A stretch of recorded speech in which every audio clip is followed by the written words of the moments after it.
Deja vu right here. So is that one? I have an 11 o'clock briefing. Let's see if we have these stuff.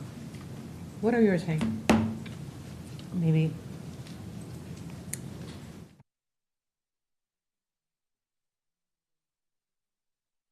They were just put here. Oh, yes.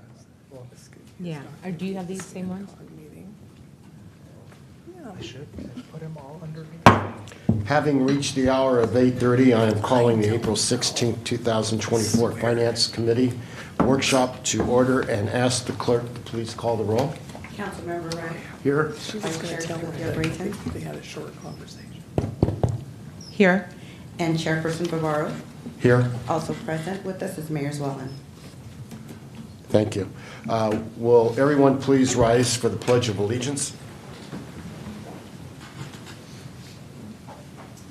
I pledge allegiance to the flag of the United States of America and to the republic for which it stands, one nation, under God, indivisible, with liberty and justice for all. As noted in the agenda, public comments will be in person only. Zoom will be available for viewing and wordly translation. Does anyone wish to speak on any item under public comment? This is for items that are not on the finance agenda, and you will have 3 minutes to speak. Seeing none, public comment period is now closed.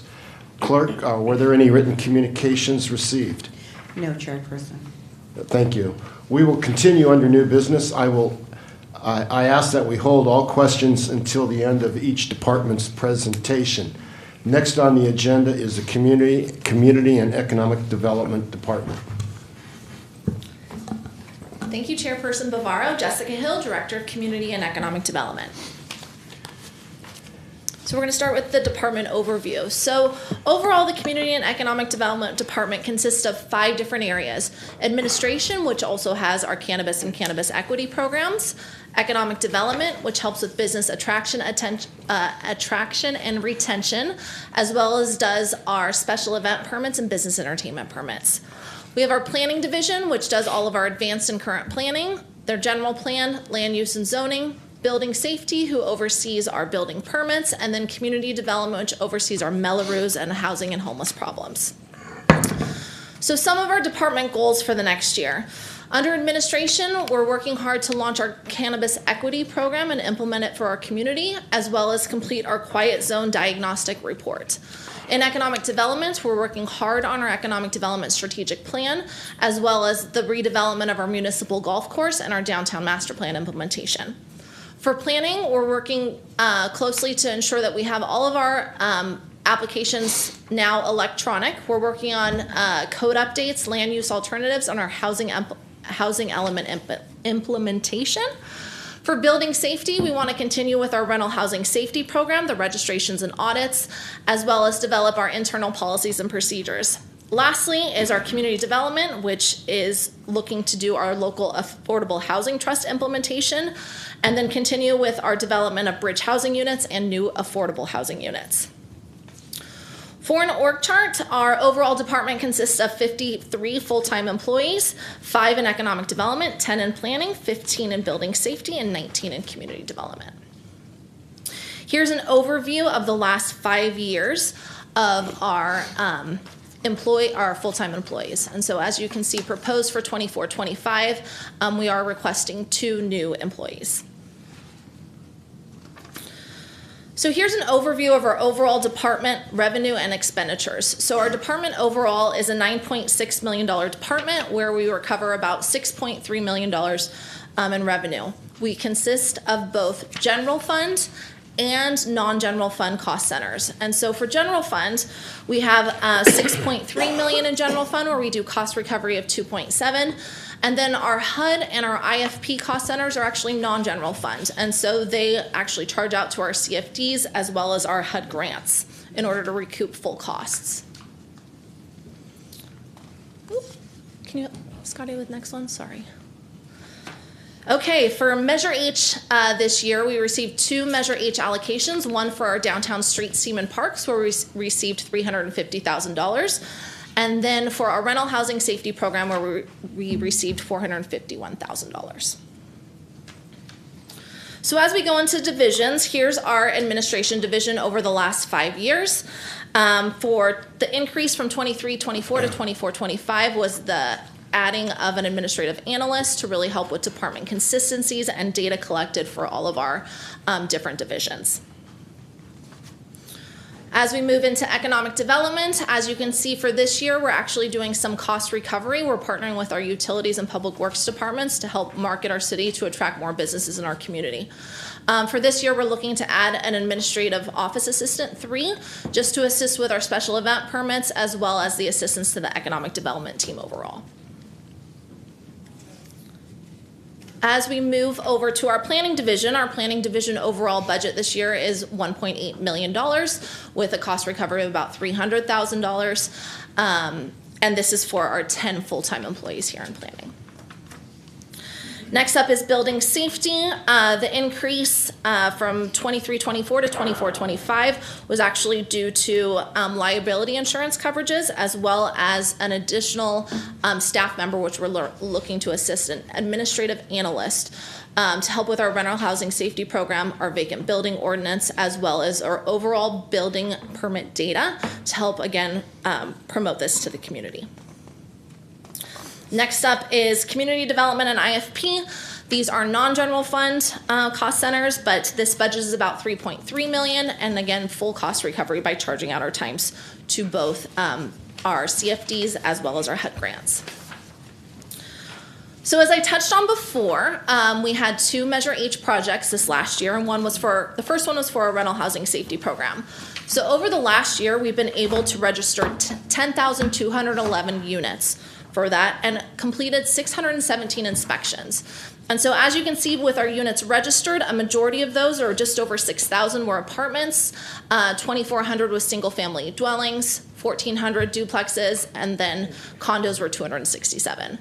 And then as we move over to our cases themselves, 497 of those were audits that were completed, and the remainder, 120, were complaint-based. And so you can see this is the types of complaints that we were receiving as well. As we move over to our other Measure H project, this was the Downtown Streets Team Parks projects. And so they have been able to conduct a total of 189 cleanup visits across our 69 parks, and it's resulted in just over 80,000 pounds of debris removed to date.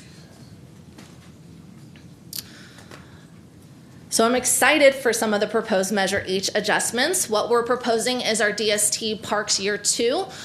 We've seen significant impact in our community, especially in our parks with the Downtown Streets team. We're looking to have this for the next year as well, and that would be $350,000. The next one I spoke about during the building safety division presentation, but it was the addition of a new administrative analyst.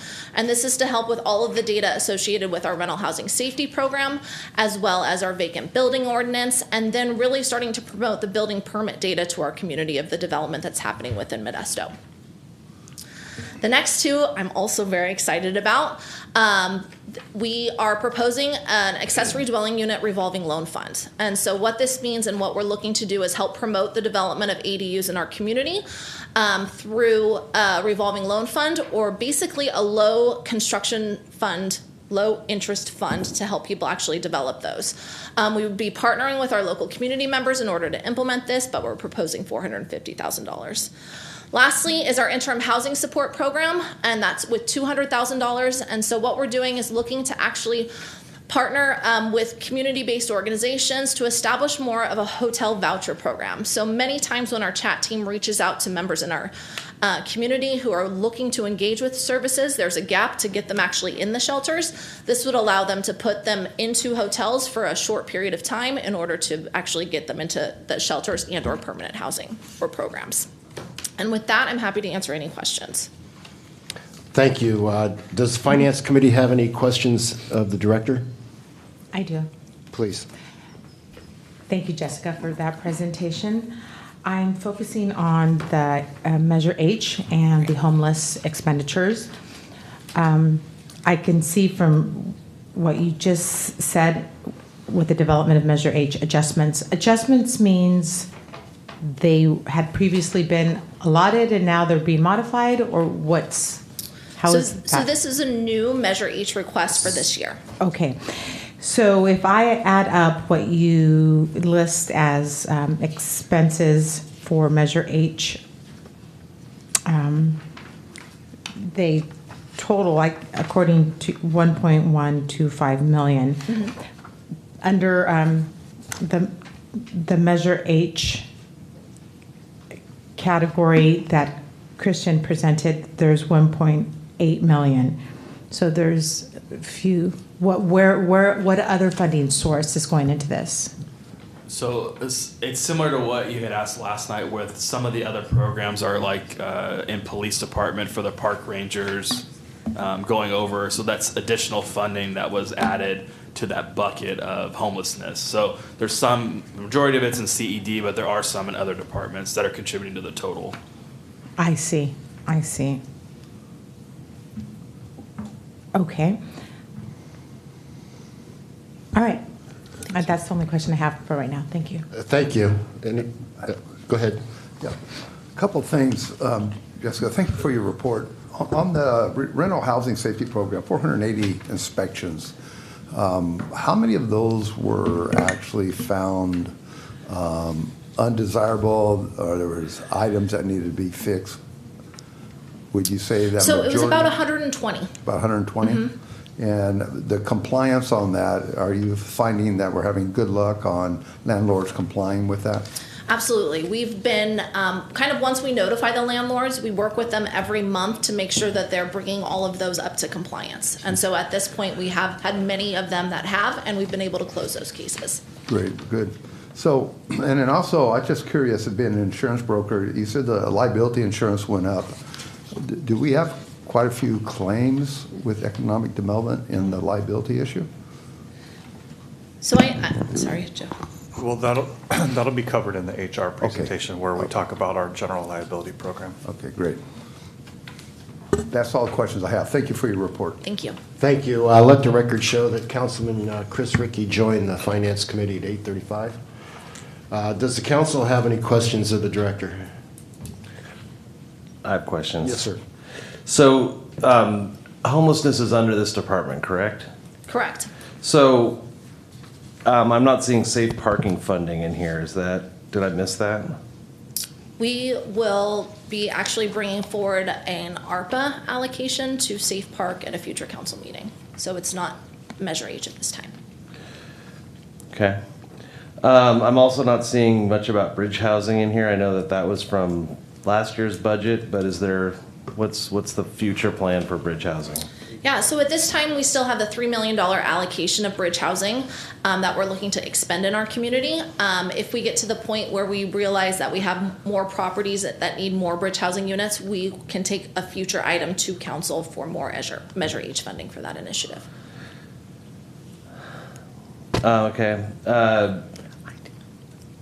I guess I'm just concerned that, we've got a homeless population of about 2,000 people, and right now it looks like we house about 400, at our ACEs and between ACEs and Bavarian. Safe parking has not been terribly successful. Bridge housing is moving pretty slowly. I just am not seeing in this budget a lot of proactive emergency measures to try to get more people off the street faster, and I'm disappointed that we're not being more aggressive. I appreciate that feedback, Councilmember Rickey. I think the budget really focuses more on new asks for Measure H funding and not necessarily the funding and projects we also have currently in the pipeline. That makes sense. And so I think next time we can make sure that we're reflective comprehensively of all the programs that we're offering and the budgets associated with it. Yeah, that makes sense. The budget to me should be an overall vision of where we're going, right? And ACES is great, but ARPA is great, but it's going away. And so the budget is more like the ongoing expenses, right? And so what I'm looking for is a commitment to solving this problem, and I'm just concerned that we're not doing it. It's important to note that we have to expend the ARPA dollars. And so that should be our first priority, is to expend those dollars. When those dollars are finally exhausted, then we will be looking inside the budget to reallocate those dollars into a more ongoing source. However, we have to make sure that the programs that we're identifying are successful. And we're not going to add money for homeless programs when we don't have anything like committed or in the pipeline. As they come up, we'll bring them to you as in council. We have various buckets of money that we can draw from in order to make these programs successful. But the one thing we don't want to do is just have dead money on the books that just end up getting returned back to the unassigned fund balance at the end of the year. Agreed. My philosophy on the ARPA money is that it should be used to spur one-time kind of projects as opposed to ongoing expenses, because we can't count on it in the future. That's all I got. Any other council members have any questions of the director? I do. Mayor? Couple of questions. So regarding what we were just talking about, I noting that $200,000, as you said, was going towards vouchers, hotel vouchers, which seems like something that could be very useful considering all the emails that I get for people that like need immediate help, like tonight, kind of, I'm going to be homeless. So would that be sort of the... That would be the goal of this funding, yes. A lot of times, you know, when our chat reaches out to individuals as well, and they try to get them in the shelter, there may not be room that night or some other sort of background things that they need to go through. And so this is kind of like a short-term solution to get them to that next shelter step or that next program step for them. Right, so that's encouraging. You mentioned 2 new employees, and I know at one point I heard one of them, but just remind me again. So one What of are them those is an positions? administrative analyst, which is going to be in our building safety division. That's in association with, to really help promote our rental housing safety program, our vacant building ordinance, as well as our building permit data in Modesto. The second one is an administrative office assistant 3, and that's with our economic development division. They currently do not have any administrative staff, and this administrative staff would also assist with all of our business entertainment permits and special event permits. All right, thank you very much. You're welcome. Additional questions from council or finance committee members? Thank you. You referenced cannabis. Can you please reiterate the trend in revenue coming in from that industry? So we currently have 8 dispensaries within the city of Modesto, and we've seen the trend of flat revenue, and actually it's gone down a little bit over the last year or so. What do you attribute to that? When we've worked with our cannabis consultants, HCL, they've looked into to see if our market's saturated, and they believe that it could potentially be based on our population and the amount of dispensaries we have. Thank you. You're welcome. I have one additional question. Go ahead. Yeah, on our vouchers, our 200,000 voucher for hotels, will that be available for our police department? Yes, it will. We A would lot work of in times, partnership. those are being used at night when chat's not around, so make sure that our police department has those availability. Thanks. Absolutely. Okay, let the record. I have one Oh, go more ahead. question, sorry. Regarding the downtown master plan, so I see a vision for economic development in our city as being massive, Yeah. hopefully in the near future. What is the timeline for that? Just kind of a refresher, if you don't mind. Yeah, so one of the big initiatives for economic development is to look at our municipal golf course as well as the implementation of our downtown master plan. And so we've engaged with Sewer World to assist us with that. And right now we are kind of looking about what best scenarios would be for both locations. So I anticipate we will have more direction within the next 4 to 6 months, kind of on where we're going. Okay, great, thank you. Additional questions from council or committee members? Seeing none, let the record show that Councilmember Alvarez joined the Finance Committee at 8:47. I will now open it to the public. Would anyone from the public wish to speak on this item? Seeing none, I will close public comment and ask Finance Committee for further comment. Seeing none, I'll ask council for further comment. Seeing none, next on the agenda is the Engineering Department.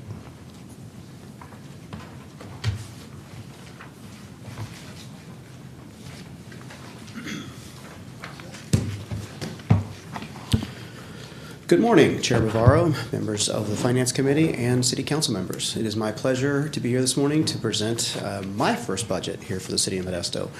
So again, Toby Wells, I'm Director of Engineering Services and a City Engineer here for the City of Modesto.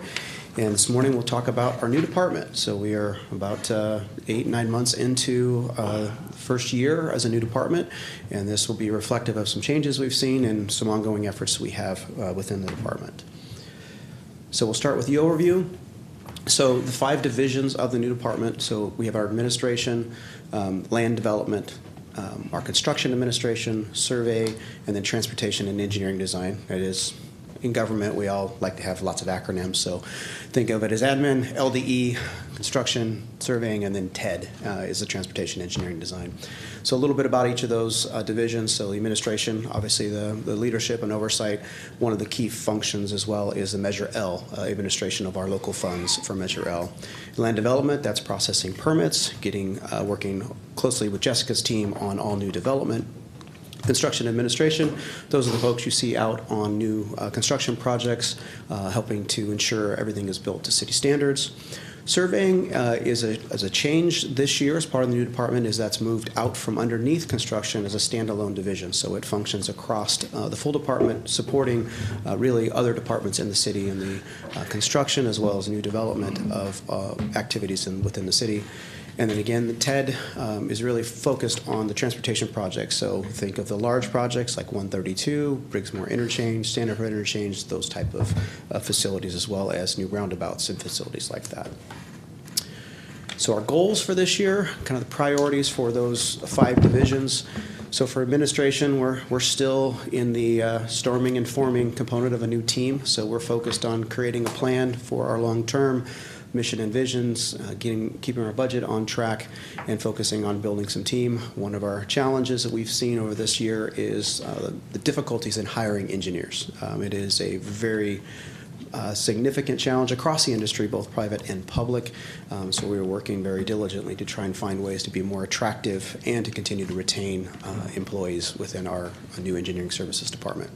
For land development, that group is focused on working with our utilities department to improve our stormwater quality manual. New development is an area that they struggle with and trying to meet our standards for stormwater quality. So we're working to make that a more user-friendly item going forward. Also, we are initiating the process to update our city standards. The city standards were last updated in 2014, so a lot has changed, as we all know, in 10 years, so we are focused on trying to get that updated, and then also focused on process improvements for land development so that the process for getting a permit is more streamlined and more efficient for all of our users. On the construction, continuing to implement the software. 2 of those key items are eBuilder and LCP Tracker, what helps us administer all of our construction projects and continue to grow the staff within the team. On the surveying, as I mentioned, they're a standalone division this year, so we're focused on growing the team there. There's 4 members in surveying, so trying to make sure they're teed up for success and looking at the equipment needs going forward in the future. And the last division is our TED group, again, focused on developing some of these larger projects I mentioned, Standiford and Briggsmore, the next 5-year plan for Measure L. And as the council may recall, we did a traffic calming program, and we'll be delivering the first project of traffic calming. So that's more speed humps, speed tables, and those things throughout neighborhoods, responding to those complaints that I know you guys all get on a regular basis about speeding and traffic volumes on residential streets. So that will be coming in the near future. All right, the overall structure for those 5 departments. So we have 40 FTEs, currently have 5 vacancies. So spread across those 5 divisions, so 3 in admin, 6 in land development. That includes the city engineer. Currently I'm occupying that role as a director. In construction, 13, 4 in surveying, and 14 positions in TED. For the most part, our group is funded with basically other departments and other funding sources. So think of our Measure L funds a lot of it. So very little is in the general fund, and that's primarily for the administrative staff as well as the land development, because it does not fully cover the costs of those staffing. But for surveying, TED, and construction, those costs are covered by projects, which are funded by any number of funding sources from state, federal, Measure L as examples. So here's the chart. With the new department, that was created last year, we brought groups from multiple departments into one. We recognize for this year, the little orange bar on top, the 4, that's separating out the surveying from construction administration, because that used to be underneath construction administration. And the green on the bottom, that's the administration piece, and separating those functions out. So getting into the details on a division basis, we'll start kind of big picture. The general fund component of the department, 1.8 million, and then you see the lion's share of our costs are funded by the capital improvement funds for those multiple funding sources at around $7 million. Into each division, so land development, again, this is the largest general fund area. And you see the difference there, $1.1 million budget, and our cost recovery is about $380,000 of that. And recognize land development does a lot of those counter questions, so those questions that somebody doesn't know the answer to, whether it's a fence, or we get a lot of those type of questions, so there is a lot of customer interaction with the public, and where the general fund funds those activities. Moving into administration, again, this is only 2 years worth of this data, really focused on the overall big picture of managing the department, $667,000 there. And moving on to TED, again, most of these are project-related activities funded, and with those vacancies that I mentioned, that's one of the challenges with having a vacancy. You're not having the expenditure, but you're also not able to bill that person's time out for delivery of projects. So it does not help in our ultimate budget aspect. So we really want to get those positions funded and filled as soon as possible. Construction administration, you'll see a little difference there, and that's primarily separating out the surveying component from that. So you'll see that on the next slide. So again, construction administration, billing to the other departments, whether that's parks, utilities, or even internally with our own group on delivering those projects. So their time is hit towards those projects. And again, surveying separated out for the first time this year. And again, that's billed to the projects. For us, we don't have any Measure H projects, so the only ask for this year is one new position within the department as an engineering project coordinator to assist with our delivery of our capital improvement projects.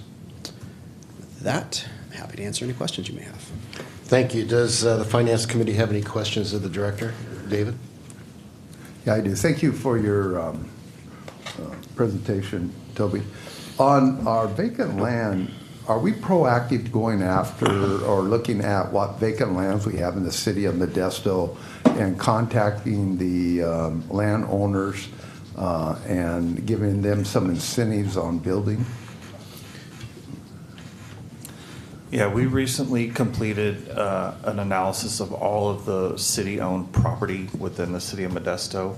And then we've also have contracted with real estate companies to help us look and manage what those properties are. So we've got everything identified, but now we're in the process of looking at what is disposable or what is actually usable land. I will tell you though, we have very minimal usable land in the city of Modesto that the city owns. So maybe I need to rephrase my question. On the privately owned property. Privately, I'm more concerned about So in the property. privately owned property, we don't have a program in engineering. We're reaching out to that, but really under Jessica's group, and we work very closely with them, where economic development, if we identify vacant land spots, typically we're more focused on the larger land pieces, that have more potential, and that's where economic development will really focus their efforts. For the smaller infill pieces, there's not a program as it stands today of reaching out to those, but that is definitely an area where, as we see, we'll call it, densification as things start to increase, and with the efforts that the mayor mentioned about downtown, that's really where you see properties that are even underutilized with the potential. So there's not a program as of yet, but that is definitely an area of focus as we move forward. I think it'd be good for us to look at a program like that, especially for somebody who has an acre or 2 acres in the city limits, or it might even be in a county pocket that's surrounded by a city limits, where we can give some incentives for affordable housing. Maybe 1 or 2 bedroom type of homes that they could build, and the city could maybe give some, like I think Jessica referred to some low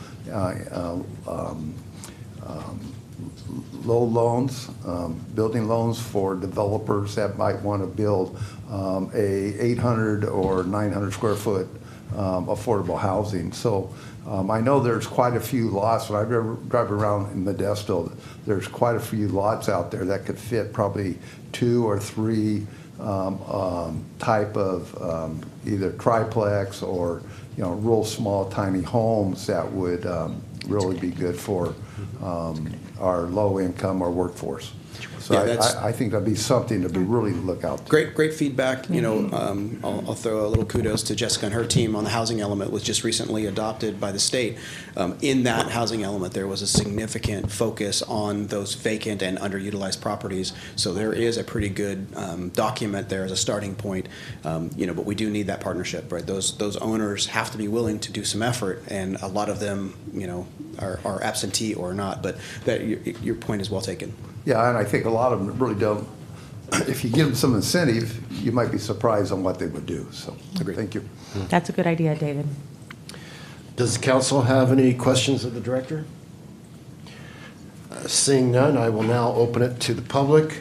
Would anyone from the public wish to speak on this item? Seeing none, I will close public comments and ask Finance Committee for further comments. Seeing none, I'll ask the council for further comments. Seeing none, go ahead. Oh, that doesn't work. Just, it's not working? Yeah, it is. Okay, Go ahead. okay. I Well, just is don't that see- working if we push it, our names show? I'll do it. You're going to have to teach me. My buttons aren't mine. Okay, that's all right, no problem. So, just a thought. On the daily, it seems like we're in sort of a transition in Modesto. So, for instance, when we talk about Staniford and Briggsmore, the reconfiguration of all of that, for those of us that have lived here since 1954, I've heard so many different discussions through the years, and people have participated in, the public, residents have participated in input and giving their ideas, but now it's, you know, some of it's transitioning to, you know, some of this has taken a long time, no criticism intended, but it is kind of a new day. And I think it could potentially be the same way with some of the properties that we were talking about being available.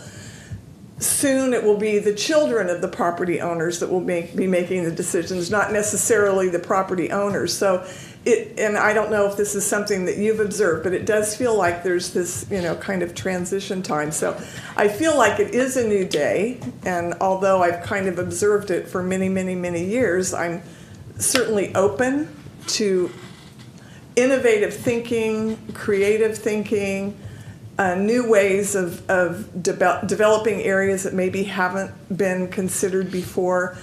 And it feels like our council is open to that. So I encourage you to go forward. And of course, I think it'll be difficult to navigate some of the old ideas versus the new ideas, and people that have put a lot of effort into design, or maybe their thought of how some planning should go forward.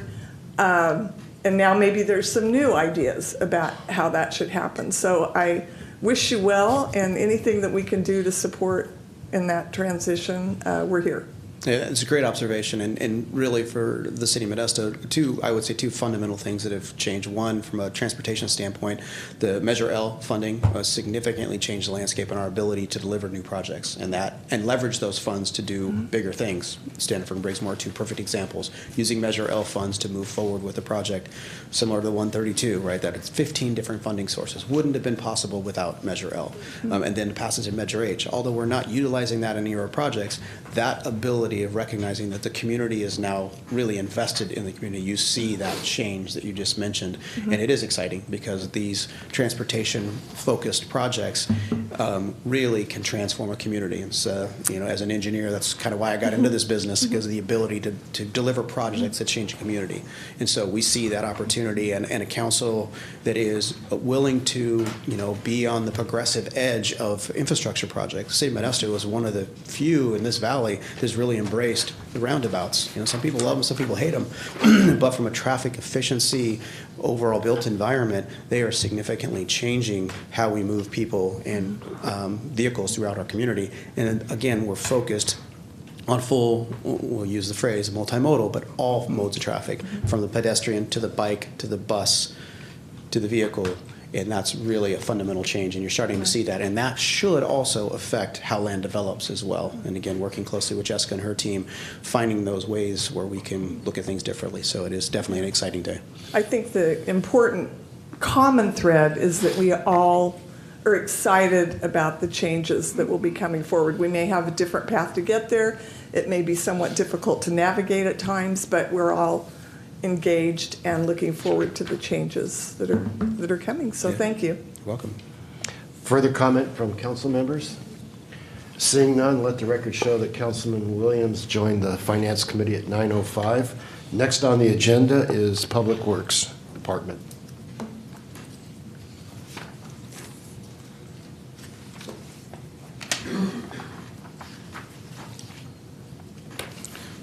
Good morning.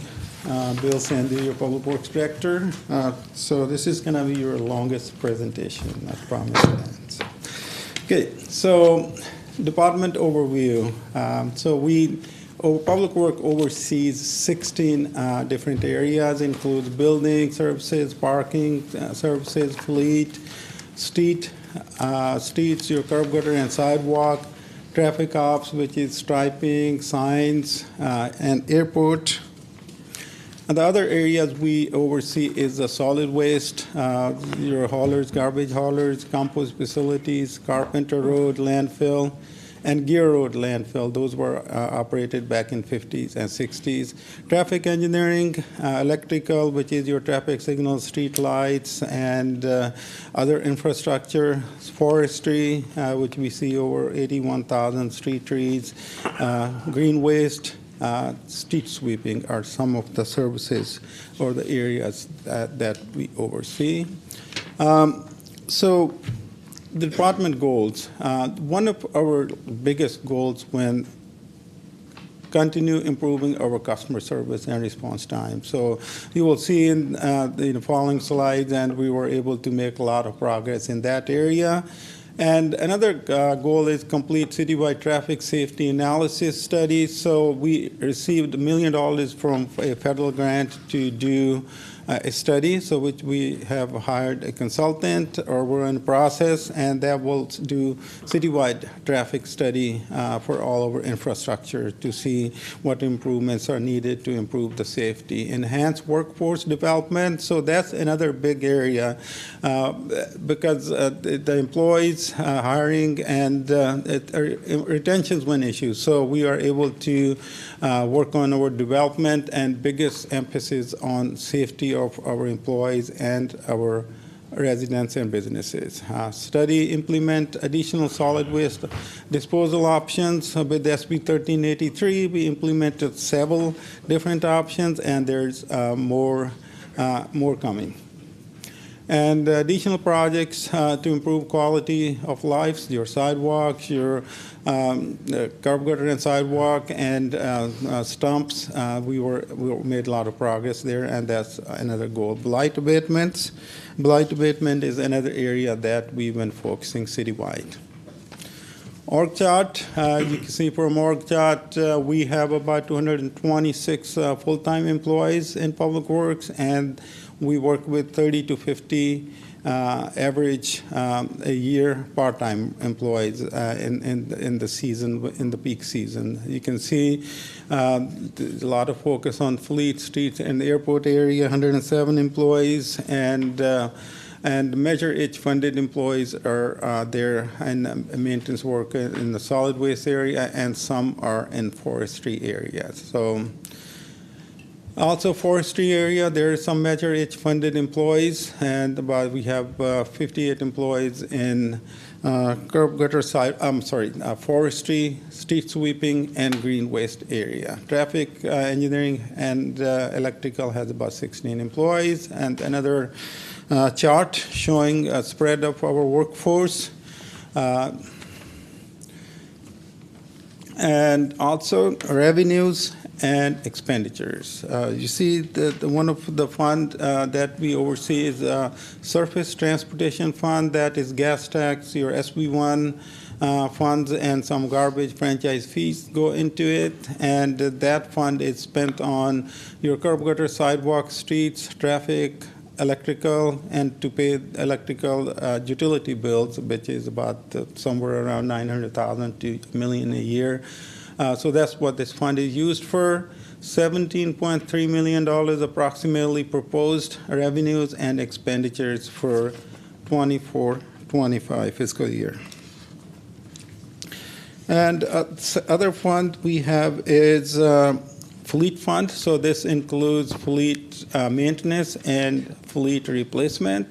And that is about $28.9 million of revenues and $28.9 million of expenditures. That includes maintenance and also replacement. That's your fleet fund. Keep in mind, we maintain over 1,280 pieces of equipment. That includes a little over around 200 pieces of equipment from outside agencies, fire districts, and transit. So airport fund, as you can see, airport is doing really well at this point, and our hangars, all the hangars are pretty much, we're very close to 0% vacancy, 1 to 2 hangars time to time as people come in and out, and $1.56 million, $1.6 million approximately revenues, and about $1.3 million expenditures generally generate surplus that we use towards upgrading infrastructure of airport. Other fund we see is solid waste fund, and that's about $8.8 million expenditures, $8.9 million of, 8.8 millions of revenues, about 8.9 expenditures, 45,000 is showing proposed deficit, but generally with 5 to 6% variance rate, we're able to balance, as you can see from previous years, balance or generate some surplus in that fund also. Green waste fund has a forestry, green waste, leaf collection, fund that's showing a negative. That's $11.3 million of revenues and $12.2 million of expenditures. Also, we're able to achieve 5-6% of variance there to balance this fund at the end of the year. As you can see from previous years, the variance helps. The variance is because some of the vacancies and filling those vacancies. So storm drain fund, this is for street sweeping. It's about $3.1 million a year expenditures, and it gets balanced from storm drain fund, and $3.1 million of your revenues and expenditures. So that's throughout the city. We do street sweeping, I think once a month. Then downtown is once a week. Sometimes it's twice a week sweeping of downtown. Next one I have is a parking fund. This is the parking services and parking enforcement. And parking currently is it's busy. It's most of the time our garages and our system is pretty packed, and most of the system is being used for economic development in downtown, and a lot of agreements we have at subsidized parking, and also city and county employee parking there. And next, building maintenance services. So we do maintain all citywide facilities, about over 1 million square foot, and about 73 or so plus or minus buildings that we maintain. This is about pretty balanced fund, 2-3 million revenues and 3 million in expenditures.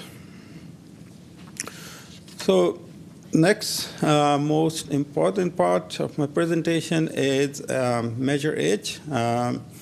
So these were some of the projects that were kind of approved last year for Measure H projects. The additional funding for contractor services for forestry, and we'll go a little bit more on details of that in following slides. And the lighted crosswalks, these were a couple of crosswalks that were, actually this project was completed and there's a little bit funding left, and that we're looking for one more crosswalk that we are planning to upgrade. And two, Rumble Park Place and Orangeburg Nelson were completed in 2023. Two drive-up and drop-off events were funded from Measure H, and this is one very, very, very, very successful program. And each time we have this, we see more customers or more people wanting to bring their bulky items and e-waste and so on. So this is another very successful program for Measure H. Also, there were from Measure H, there was addition of 2 illegal dumping blight abatement response teams. And that's hopefully you're seeing the difference throughout the city. We can't stop it, but we are responding to what gets dumped there, and numbers in the following slides will show that. Also, forestry, we added 8 positions for Measure H last year, and also $1.55 million for contract work, for contract services for forestry, and facilities condition assessment. So this is one of, you can also call a master plan for, there's a lot of different maintenance. We'll talk in the different maintenance slides there in that presentation. So that money was approved and for Measure H, and this work facilities assessment is complete. Also, $1.8 million was added for outside contract work for curb gutter and sidewalks. So hopefully that's another work is getting noticed throughout the city. So now some of the results from Measure H.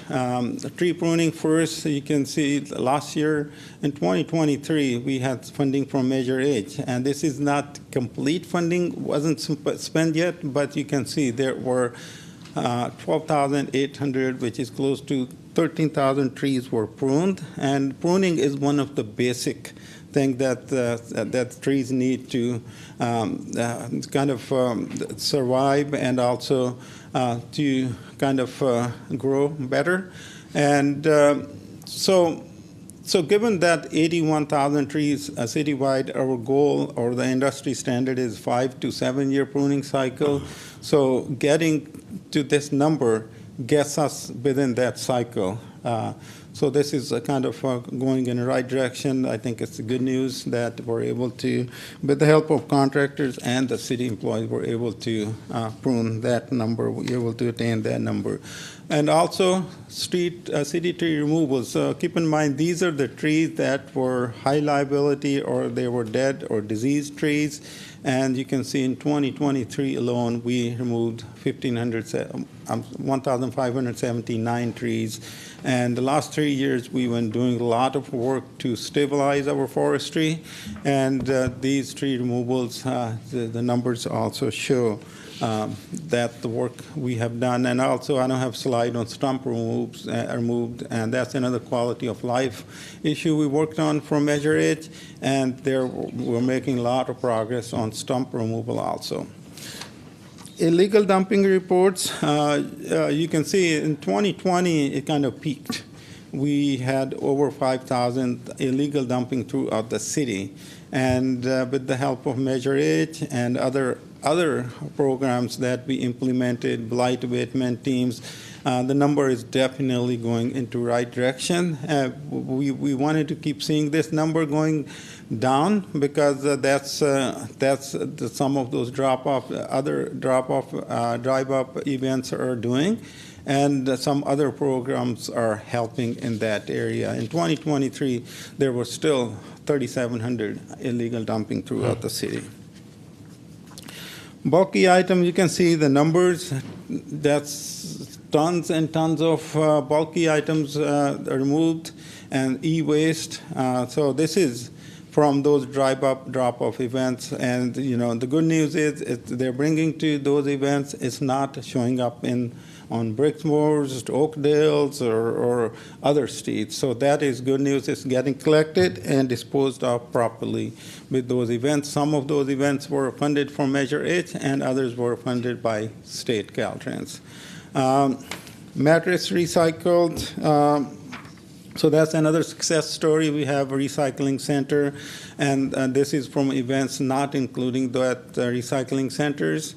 Number of tires, you can see the numbers speak for a city's effort and in that blight abatement area and quality of life.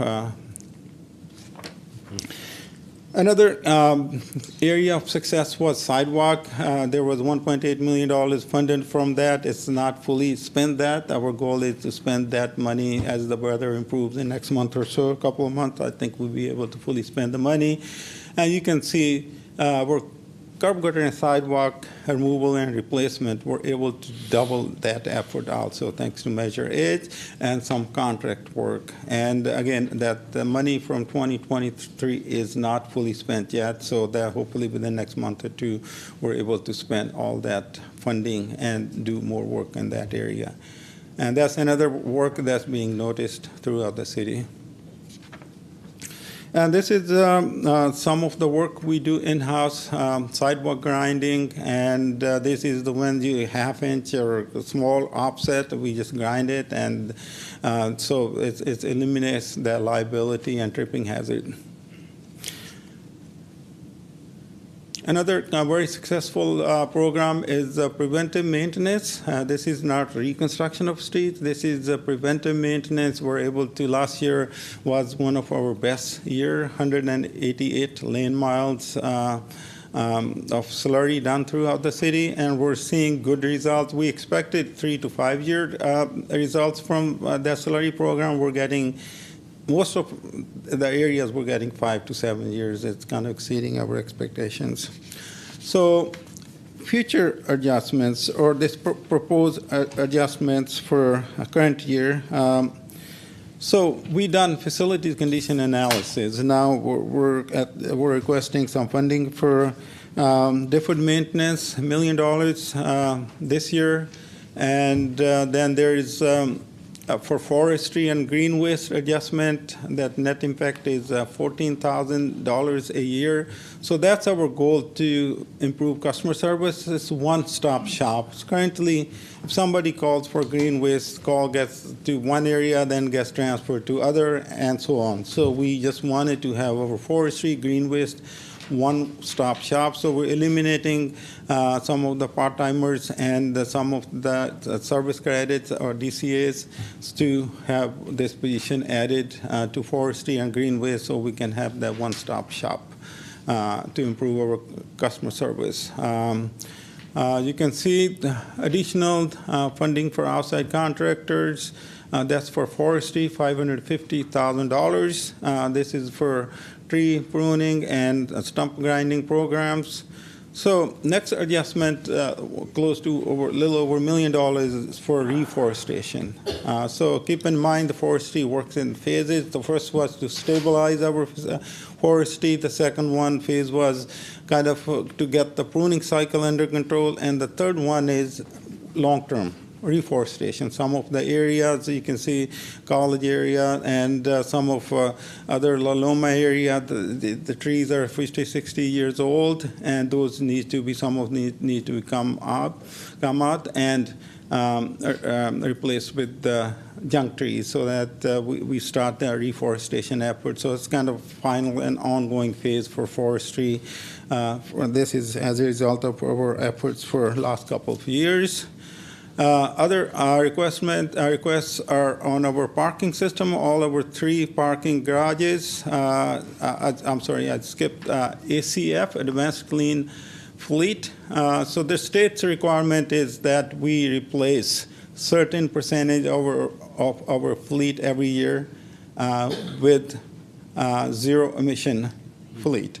So we are requesting, city owns about 1,200 pieces of equipment. So we are requesting $200,000 to do an ACF, which is Advanced Clean Fleet Study, so that we can have a roadmap to replace that and meet the state regulations for the clean fleet, because some of the equipment can be replaced at this point and others is required by 2030 something.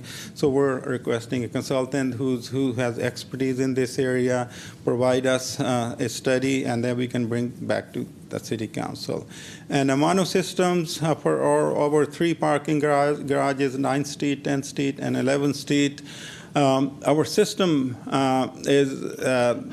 it was, I think, installed in 2010, and it's about 14, 15 years old. System is outdated, and sometimes we can't even find the parts for these are your entrance and exit gates, and they need to be upgraded. Industry standard is about 5 years. Our systems last about 14, 15 years.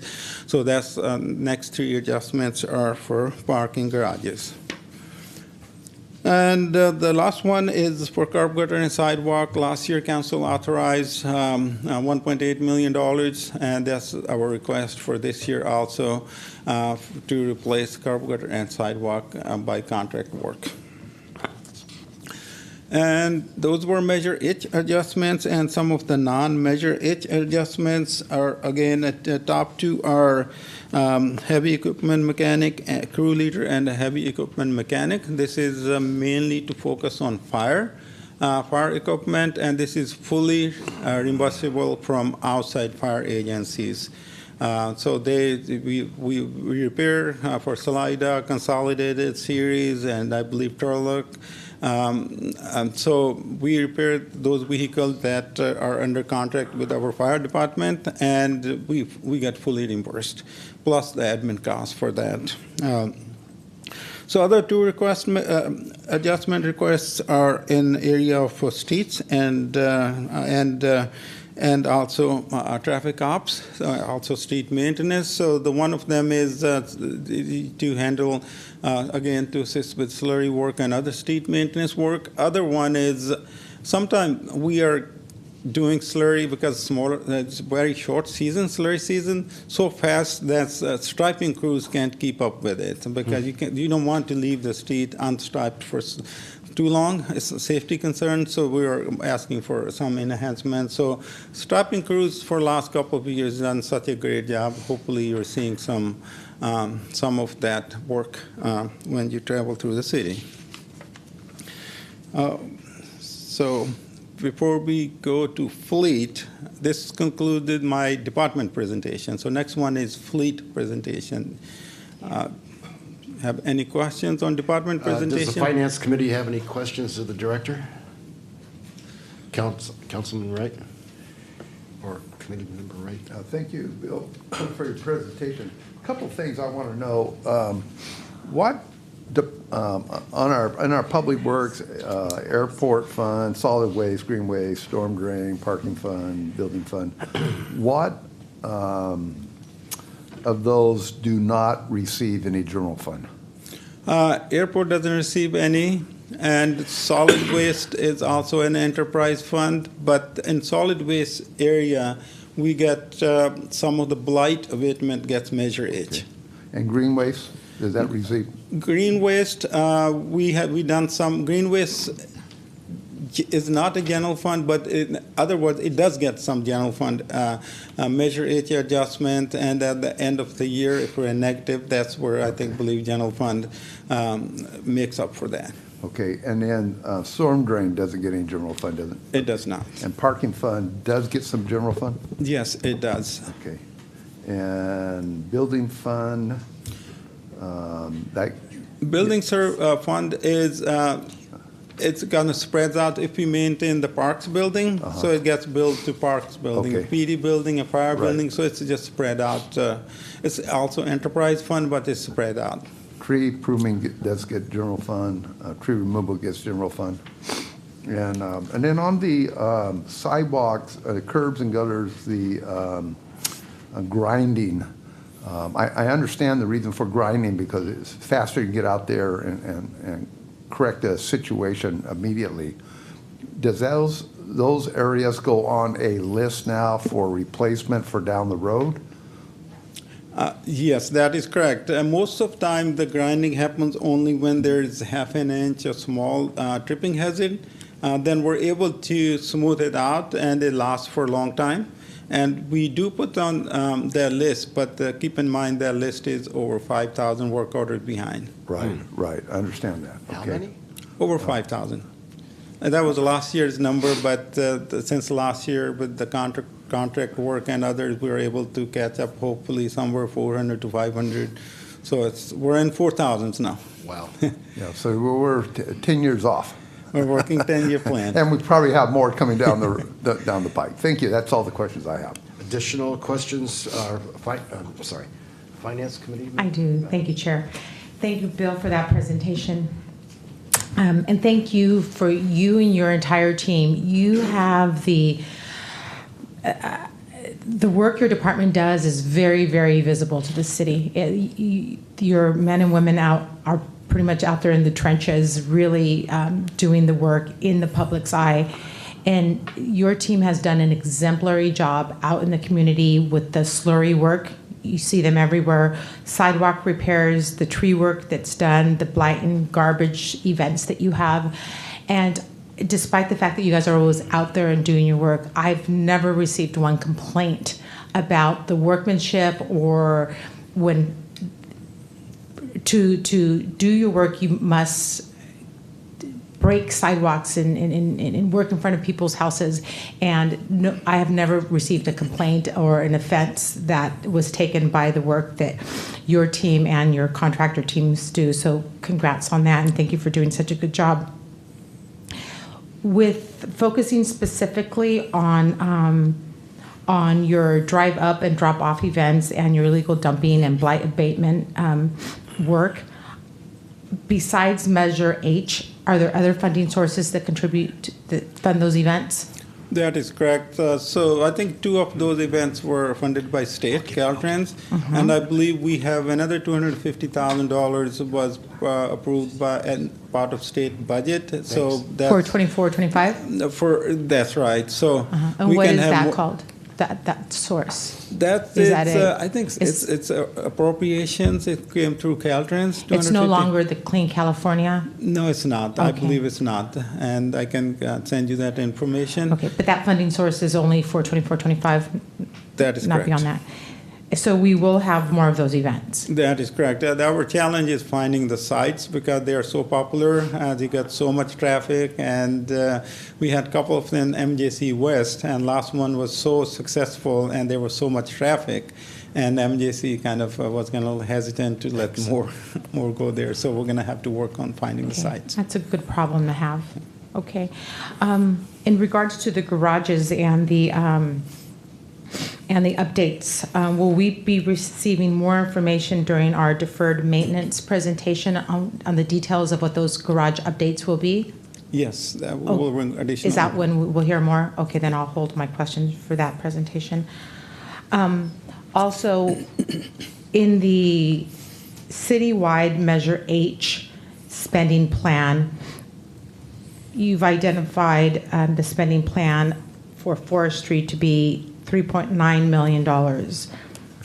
Did you articulate, I wasn't able to add up all your Measure H proposed spending. Do they all add up to that? I believe some of that was for parks.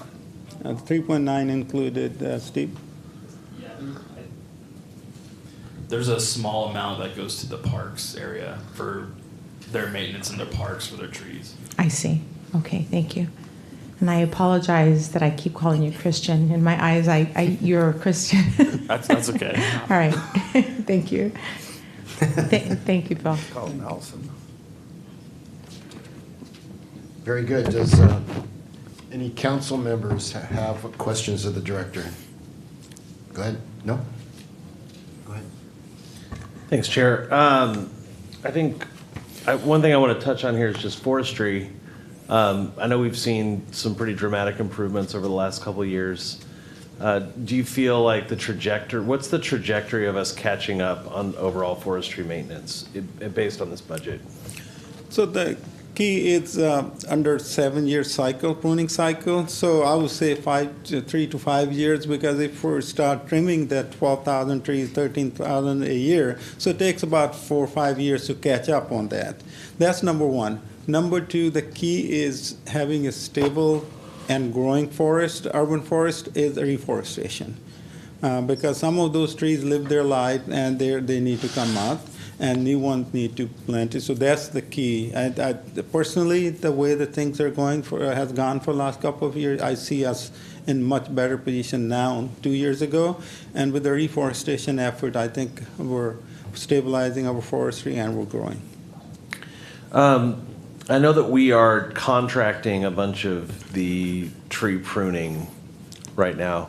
Are we contracting that in such a way to catch up faster, or are we just trying to get to the 5 to 7 year? I don't know if I articulated that well, but I think it's a combination of factors, council member. Number one, the recruitment went a little slower, recruitment or retentions went challenged in the past. So contractor, there are plenty of them available. They're able to help faster, so that means the fast catch-up time also.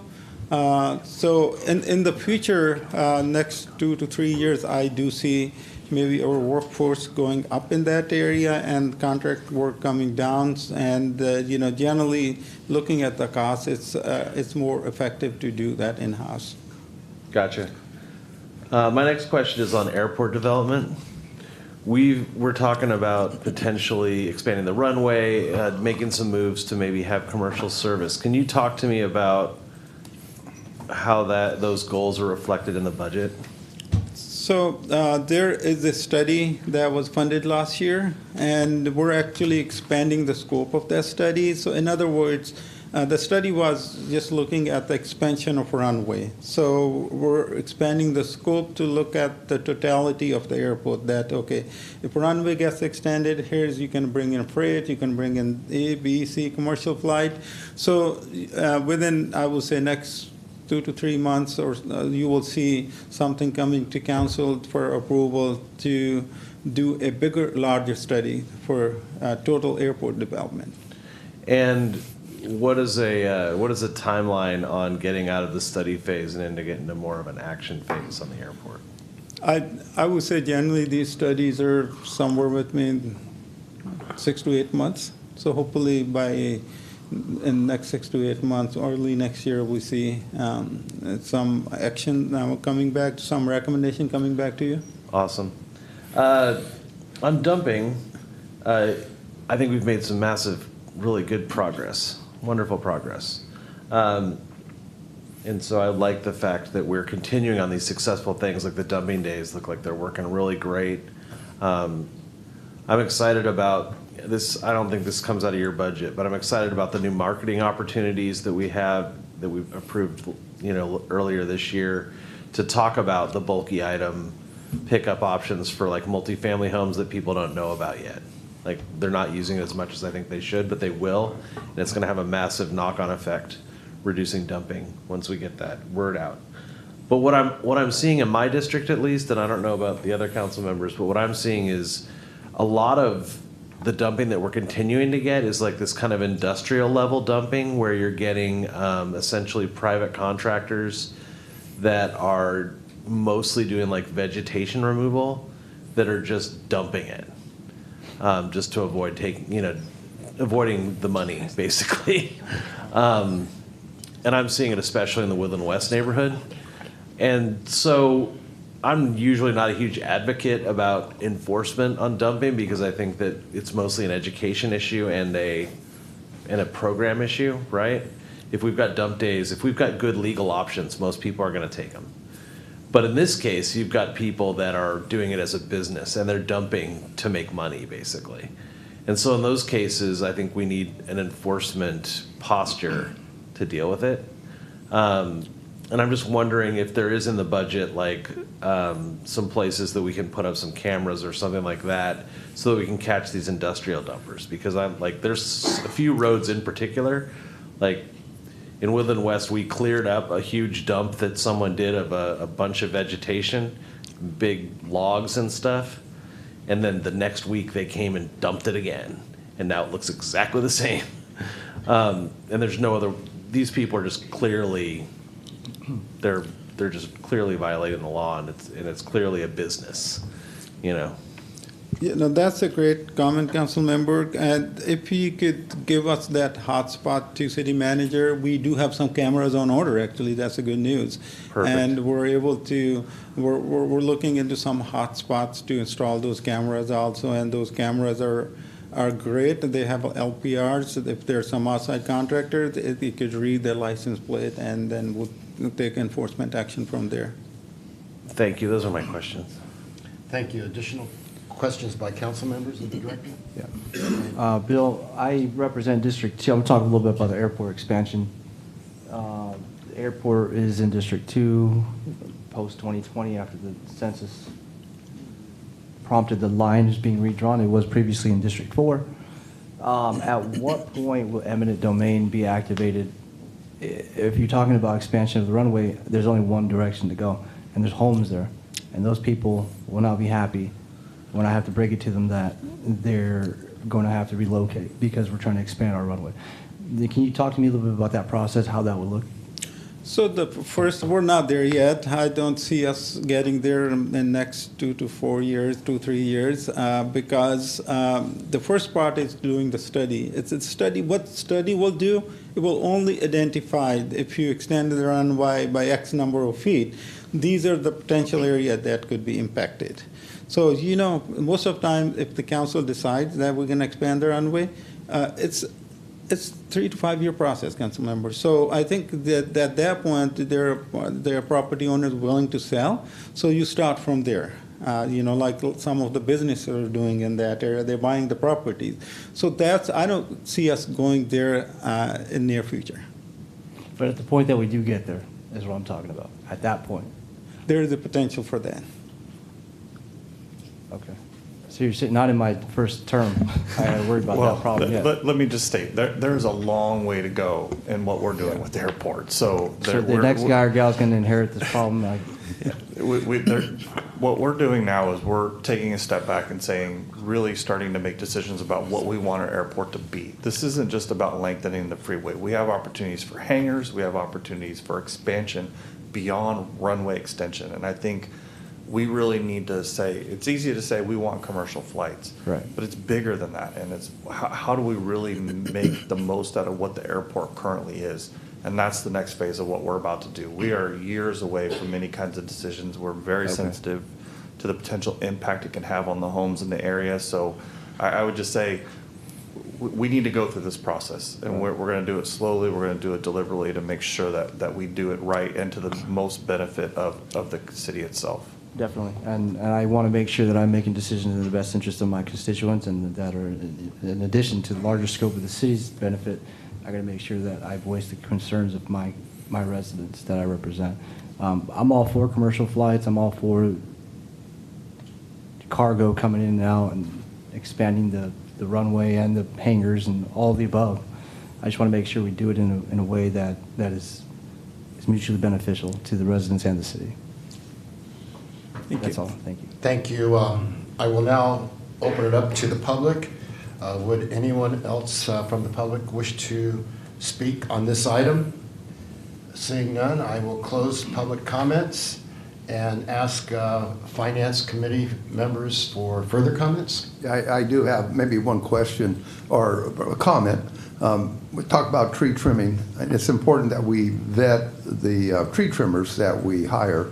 And I want to just say thank you for vetting, making sure that we have quality tree trimmers.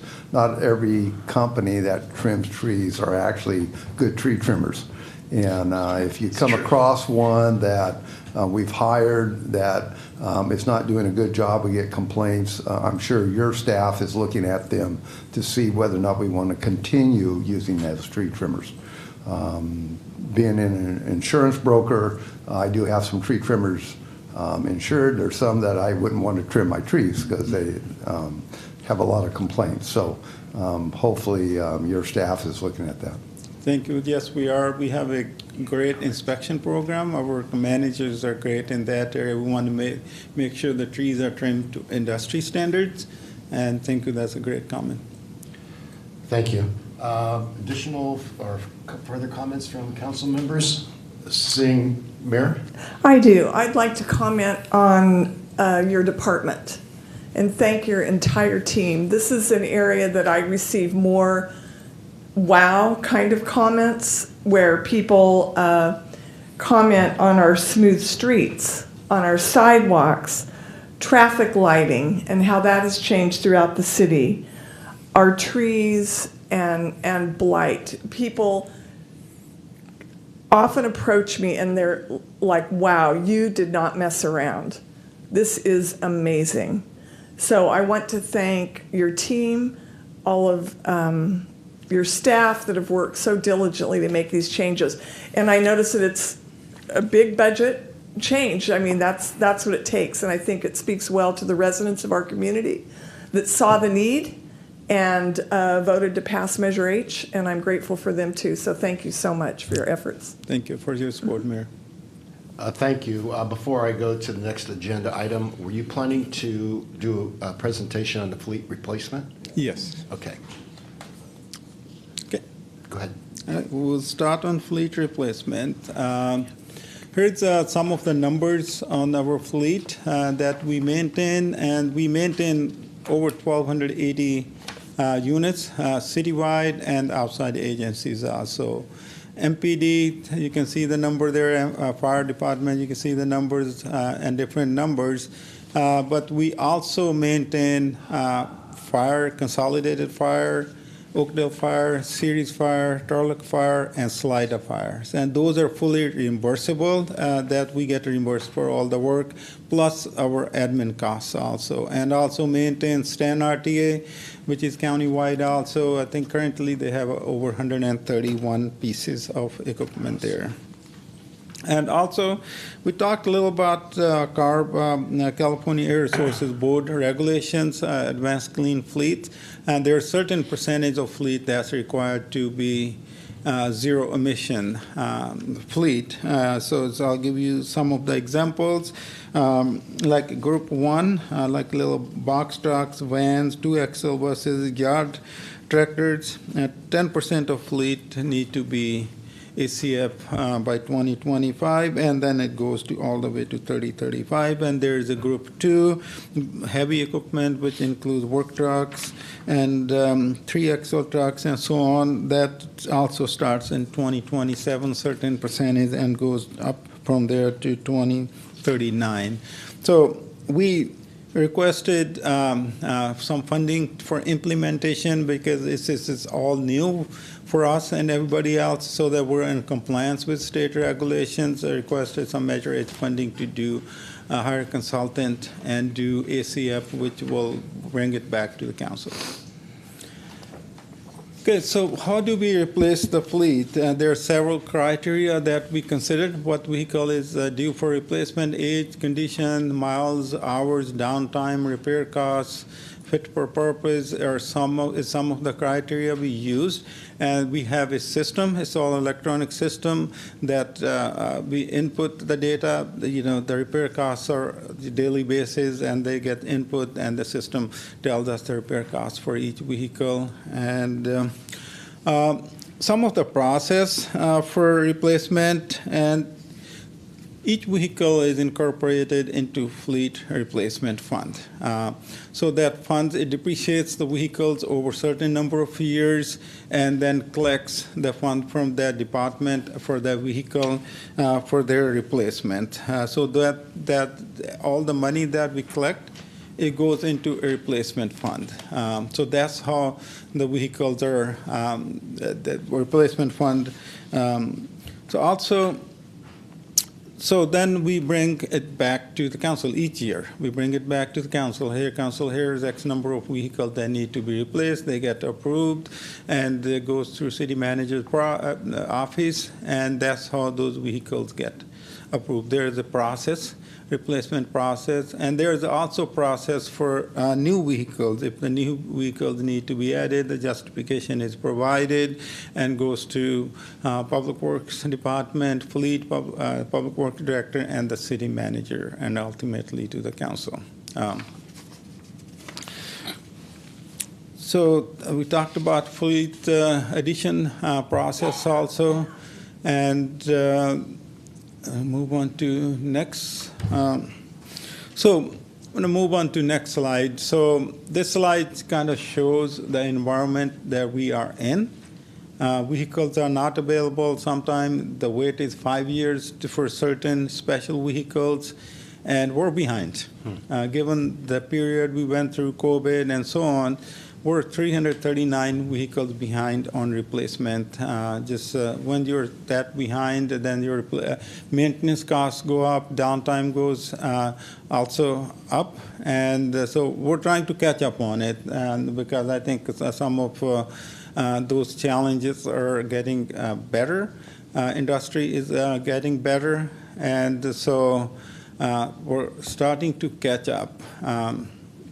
So you can see delivery time, there's a best case scenario are 8 to 12 months, and the worst case scenario are 5 years. Some of the specialty equipment, 5 years. And sometimes dealers are unable to bid because they have that uncertainty also from the manufacturers also.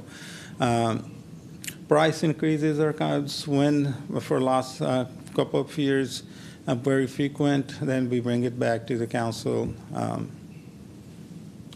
So proposed, 62 vehicles proposed for fiscal year 24-25, and they are funded directly from Fleet Replacement Fund, and those funds are collected already, collected for those vehicles, and new additions to the fleet at the department level and will be added to the list. That concludes fleet presentation. Be happy to answer any questions. Thank you. Does the Finance Committee have any questions of the Director? I do, thank you. Bill, in regards to your state requirements and to be zero emission by the year 2035, you had referenced that we are going to hire a consultant to do what exactly again? So this consultant will review all of our fleet. Review our will fleet. Prepare us a phasing plan that basically saying this year you have to replace these vehicles, and these vehicles are here are the specs, and next year you have to replace X number of vehicles, and these vehicles are identified for next year's replacement. So they'll study all our equipment and prepare a phasing plan that each year these are the vehicles you need to replace to advance clean fleet. To comply with state regs, and here are the specs. So my hope is they provide us the specs also, and here where these vehicles are available. As you can see, those clean vehicles are not available everywhere. So that will be a phasing plan that we will get from them. And what's an example of a specification? Specification, just for example, let's say we have a pickup truck that can be replaced with an electric pickup like Ford Lightning. How many hours that lasts? Our work day is 10 hours. Would it last for 10 hours? Here are the specifications for that. Need box truck, need tool box, and need ABC on it. I see. That's interesting. Okay, that is going to be a very, very important work product. Does our fleet support and have a need to go anywhere outside of city limits? We do. In case, let's take an example of a bus. If the bus breaks down in Turlock or somewhere other on the freeway, we have to send our mechanics and or tow truck to get those vehicles. And also some parts stations, we do send our staff to repair that, and the time gets reimbursed from that agency. I see. Do you know if the regulations have any room to retain any standard gas fueling equipment post 2035, if justifiable? Some of, I think, the public safety vehicles are justifiable, and that's where the room is. And some of the heavy equipment also is justifiable because it's not available, number one. Number two, given the size of our city, it's a big city, and the way they travel, how many hours, there may be some room. Okay. But for now, it's just the smaller pieces of equipment, then goes to next phase, and goes to next phase. I see. Thank you. No more questions. Any other questions from members of the Finance Committee? Seeing none. Does the council have any questions of the director? Chris? Yeah, just to expand a little bit on what Councilmember Escutia-Brayton was talking about. In terms of the electrification of the fleet, I think one of the things that really goes unsaid is the dramatic savings we're going to have in terms of gas consumption. Like, the costs of running electric vehicles are just incredibly lower, especially because of the rates that the city gets on electricity. We get lower rates than the average consumer. And the average consumer saves about 50%, you know, if they electrify versus gas. So what I wanted to hear from you is a little bit more about just the standard city's fleet. We've got, you know, a lot of just regular vehicles that definitely aren't going to be going 10 hours a day, and kind of what is the plan to upgrade those. I also know the police have a one car that's electric that they've been using. I want to know how that's going. So that was a pilot project, so it's going. I think we learned a few lessons from there. The one of the lessons was the battery size is not enough. When they say it can run 8 hours, when you add radio, when you add other police equipment, it went down fast. So there are some lessons that we were learning from it, but there's also some room to go to next level also. And one of the challenge, council member, we have is we don't have infrastructure yet. So that's what we're looking from this study. Where do we install the charger? Fast level A charger, level B charger, and so on. But electricity could be cheaper when we use off-peak. If we're charging all those vehicles at the same time, it draws so much electricity, so then the cost goes up. So we may have some room for solar panels and things like that. That's what we're looking at, the complete picture. Understood. What about the discussions about the vehicles that would not be controversial? We're looking into those for now. Actually, you know. So what's the timeline for looking into versus conversion? I would say there are 1 or 2 vehicles that are for replacement now. So we're looking for specifications actually. So it could be months to a year. You could see more vehicles. We're discussing that now actually. What we need is good specs for those vehicles so that we don't fail once we spend $50,000, $60,000, $70,000 on that board lightning, and it's going to succeed. Yeah, the good news is the prices of them are going down, and like this is a great opportunity to capitalize on the low prices with them. And so that when we're looking at on the other side, like an issue with not enough supply, on the electric side there's more supply, so it could potentially be a win-win for us.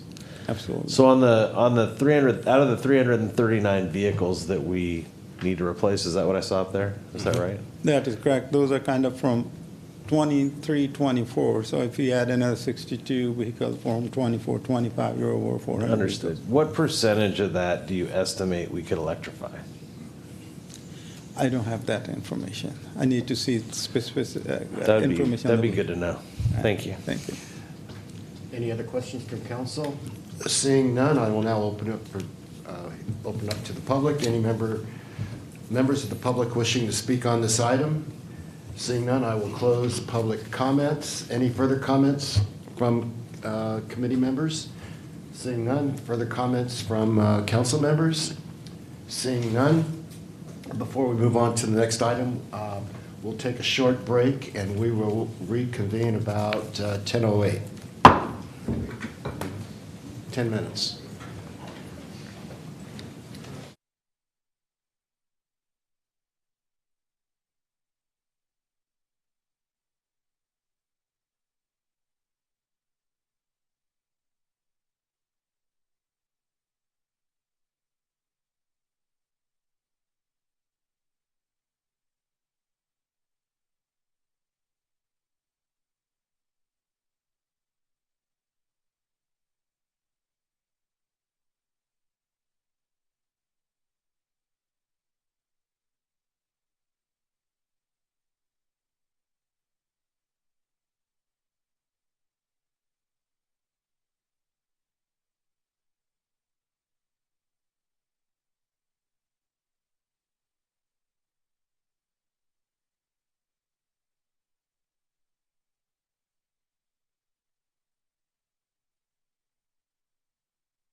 Next on the agenda,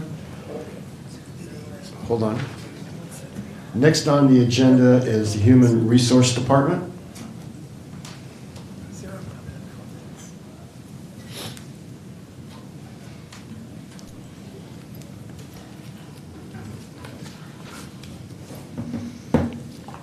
Good morning, committee members and council. Christina Alger, Director of Human Resources.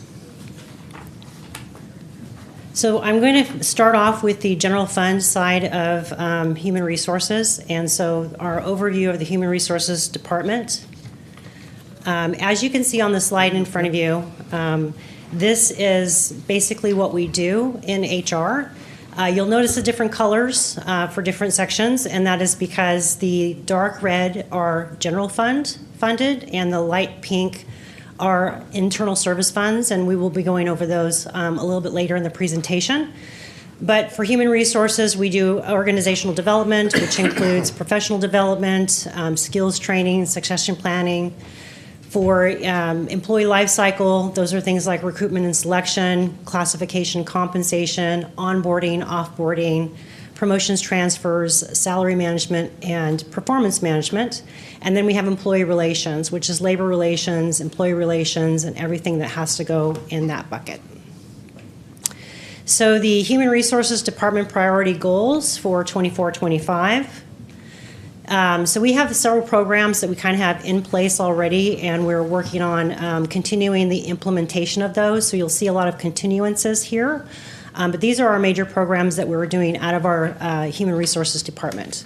So the Diversity, Equity, and Inclusion Program implementation continues. This program, we have rolled out 2 of our 3 training programs under this program. And so we've done the foundational DEI training, we've done unconscious bias training, and we're getting ready to launch our inclusion training, which will be the 3rd one. And then we continue to also monitor our metrics. And so when we put this program in place, we determined 9 key metrics that we would measure ourselves by year over year. And so right now we are working on putting together the 2023 metrics so that we can, kind of check ourselves and see how we're doing. The Language Access Plan, which actually falls under the DEI program, we're going to continue the implementation of that. And so this program or this plan was put in place at the same time the DEI program was. We've done several things in this area, one of which is included in the council meetings. That's the wordly translation as part of that. We also are doing expanded testing, and so we used to only test for Spanish, which is our, we have about 30 to 35% of our population who is Hispanic and speaks Spanish as their main language.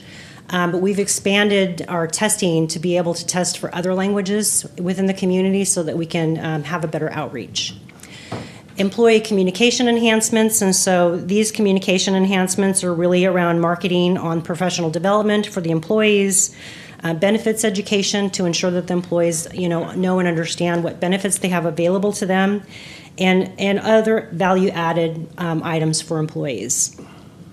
Supervisory Leadership Academy and Emerging Leaders Training continuance, and so these are our main programs that we have under professional development. We've been doing these for about 3 years now. And so the 2 different academies, there's one for a supervisor level and there's one for a management level leadership training. And then there's also multiple different types of training programs that we offer each month around emerging leaders. And so those are things that go anywhere from leadership development all the way to like skills training, Microsoft Office, and those kinds of things. Policy revision continues to be a top priority for us, and so our personnel administrative order specifically. When we implemented the policy tech platform, we had gone through with finance and other departments to update all of our administrative directives, and so now we're starting the process of the personnel administrative orders, which are a different set of personnel rules. And then finally, process streamlining and paperless documentation. So we continue to explore ways to go paperless with the different items that we handle, and also automating as much as possible to lessen the amount of workload for the team so that we can focus on higher level items. So the org chart for human resources, you can see before you here. Again, color-coded just like that last slide was, and so everything that is dark red is general fund. We do have one human resources assistant that is funded by Measure H. You'll see that over there on the left-hand side, and I'll talk about that in a few minutes. And then the pink, the light pink, are those internal service funds, and again, I'll be talking about those funds a little bit later in the presentation. Overall, we have 20 in our department. So here you see a breakdown by division and staff. And so you can see that HR administration is about 60% of our staff. It's actually 65 if you count the Measure H, because that really is kind of under the administration side as well. So this just gives you a little history of the staffing in my department. You'll see the different divisions and how many we have in each division. So for benefits, we have 2 that handle the benefits across the city. We have 5 in our risk division, and then everybody else falls under HR administration. So the Human Resources Departmental expenditures and revenues. This slide shows you a picture of that. So just as a note, we really don't have revenue really coming into the HR department. The only revenue that we do see is what we call direct service charges.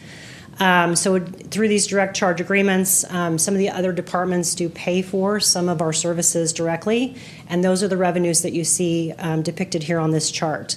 Otherwise, it's funded by general funds straight through the general fund.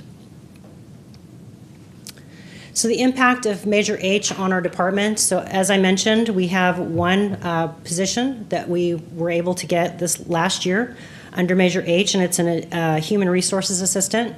So this human resources assistant position, it sits at the front desk. It allows for better customer service down in the HR department.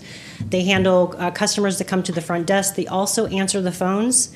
And for just an interesting fact, the main line to the city actually comes to the HR department. So we actually get all the calls coming into the city. So this has helped us in a lot of different ways. There is a phone tree that they can pick and choose where they want to go before we actually get the call. But we do take a lot of calls and help a lot of people kind of find out where it is they need to go in order to get the services or the questions answered that they need. So this position has allowed an increase in customer service at the main front desk for the public and the employees. It has also added support to the training area. So it does support the training area in terms of tasks and duties. And this person helps coordinate and disseminate these training initiatives that I just talked about, and that also enhances productivity and service output across the organization. So before I go into the internal service funds, that is the end of the general fund HR administration. I wanted to pause for a minute and see if you had any questions on that part. Thank you. Does the Finance Committee have any questions of the Human Resource Director? I do, thank you. Yes. Thanks for your presentation, Christina, thus far. The position you just spoke of that takes all the calls, I would assume that personnel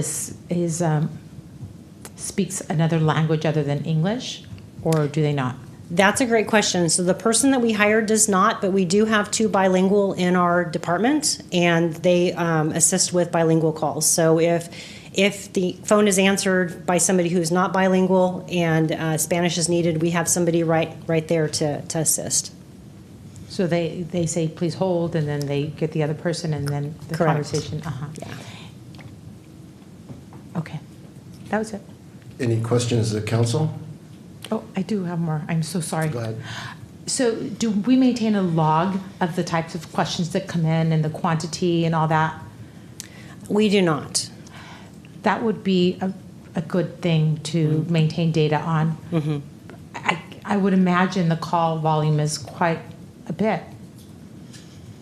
Do you know that to be a fact? Or is it moderate or low? I would say it's moderate. We do have the phone tree, and so that does, kind of direct a lot of calls before they hit us. So usually the ones that we get are the people that don't really know what to pick. Are you the pick for other?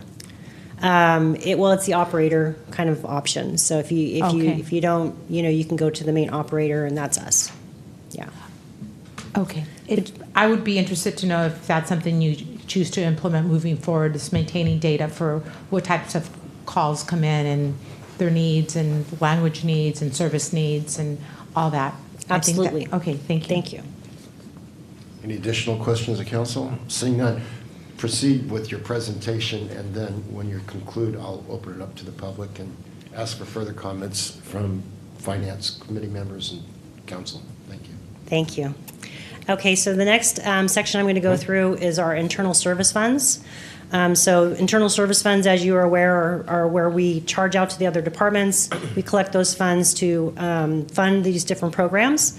And so the three main ISF accounts that I oversee are workers' compensation, general liability, and employee benefits. So first of all, the divisions overview, just so that you know what the two different divisions do.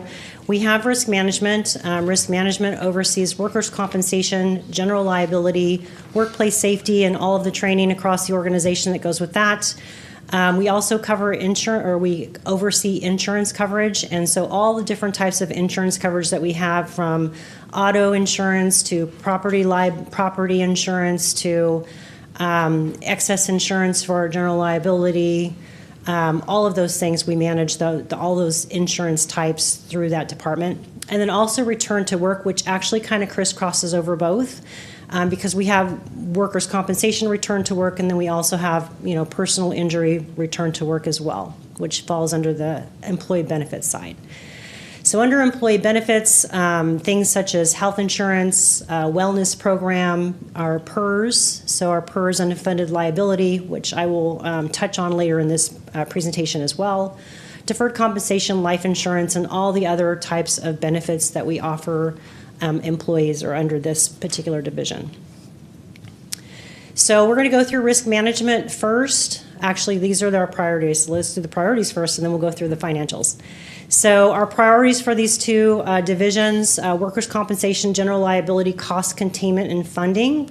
And so I will go through the financials of both of those funds so you can kind of see where they're at. And we definitely have some work to do in both of those buckets. We also have an ADA transition plan update that we're currently working on. We are putting in place a new software system for tracking our ADA transition plan. And so we should be bringing that to council sometime in the next couple of months. We have benefit and wellness enhancements, which is something that we continue to strive to enhance year over year to ensure that we have value add for our employees. And then again, enhanced communication. So in the risk division, we really want to, get our metrics out to the departments, teach them, educate them on the different types of liabilities that then maybe they have the ability to help mitigate some of that. And so education and, and dissemination of those metrics will help us with that. And then in the benefits, again, we want to make sure we're marketing those benefits and ensuring that the employees know what they have available to them. So next we're going to go through the workers' compensation and general liability financials. So the first slide goes through our administration piece. And so administration is really the people and the discretionary funds that go along with administering all of these programs that we have. So it covers general liability, workers' compensation, all of the risk things that I just talked about. The administration kind of covers that. And so it's salary and benefits, our internal service fund charges, and then any discretionary. So you'll notice that there's a little bit of fluctuation in here, and the reason why is because we've had some difficulties keeping a risk manager on board, and risk managers in particular are just very hard to find. And so finding one that can stay and create stability is always a challenge for any city. I'm happy to report we have somebody starting next week. So. But there is some fluctuation there, because what happens is you'll see the discretionary go up and the salary go down, and the reason why is because a lot of times what we'll do in the interim when we don't have someone is we'll hire in a consultant, which is usually typically a retired risk manager, and they'll come in and they'll help us until we can get somebody on board. So next is going to be the workers' compensation and liability funds. And so what this chart shows you is basically kind of our methodology of how we fund these two different buckets.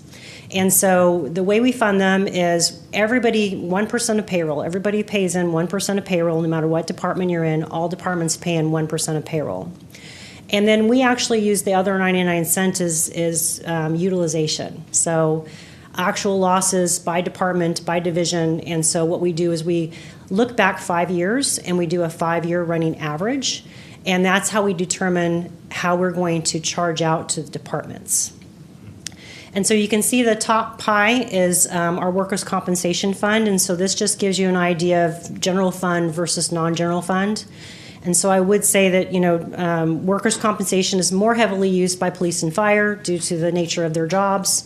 They're the heavier users, and that's why most of it is general fund. We do have a portion that is non-general fund, and those are other departments that may have workplace injuries that need to be addressed. And then we have our liability revenue, or our liability fund. You'll notice that one's a little bit more split almost evenly. So general liability, or any kind of litigation that comes from a multitude of different things. And so you can see that, it's about half and half when it comes to the general fund versus non-general fund. So this slide shows you our workers' compensation financials. And so these numbers are as of 6/30/2023. And all of the numbers that you're going to see are going to be a little bit in arrears because we have to wait until a year closes, and then we have to have an actuarial done to, look at what our future liabilities are going to be. And so you can see our discounted outstanding liabilities for the workers' comp fund is about $18 million. We do have a reserve right now of about $8.5 million.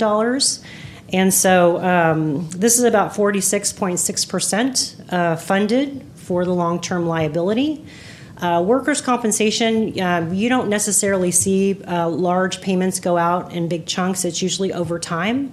But a good funded ratio minimum is about 70%. And so we definitely have some work to do in this particular area, but it's not in too bad a shape. You'll see the projected expenses for 24-25, and it has a breakdown of the different things that we pay out of there.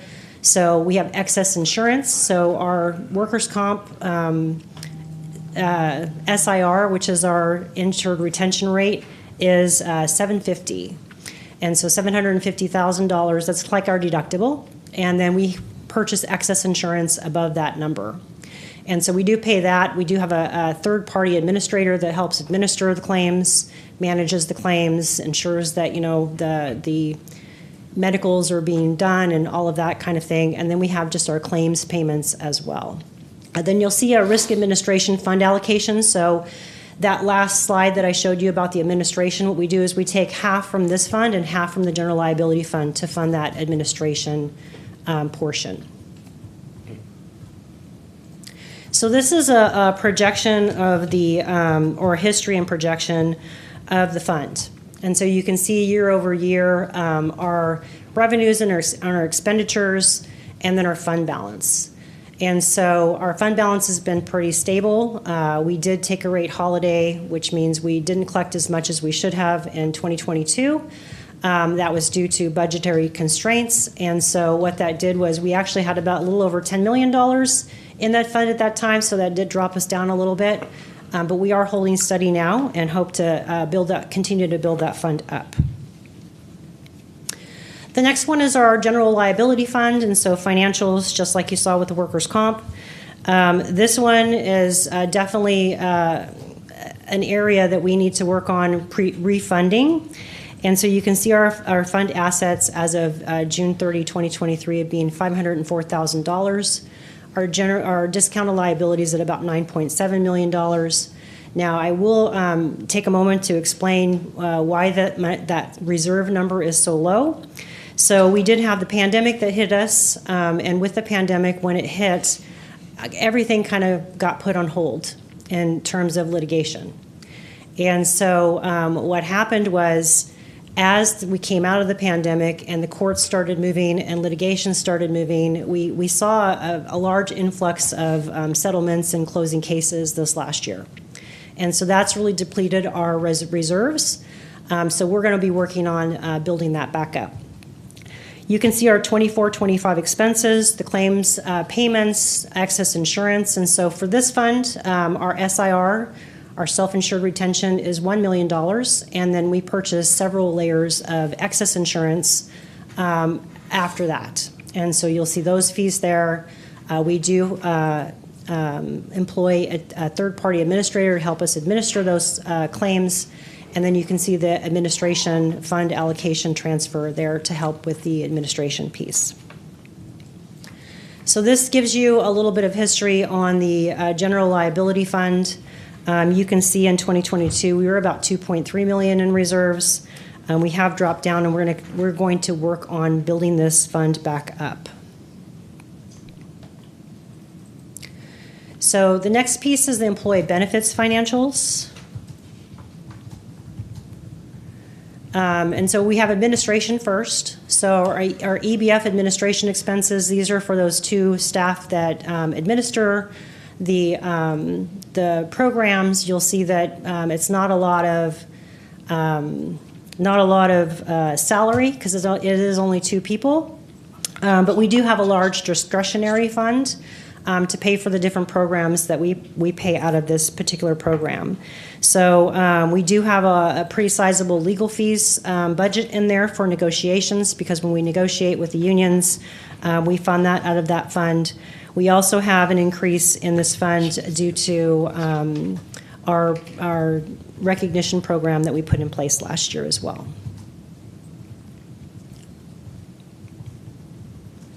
It's not moving. It's okay.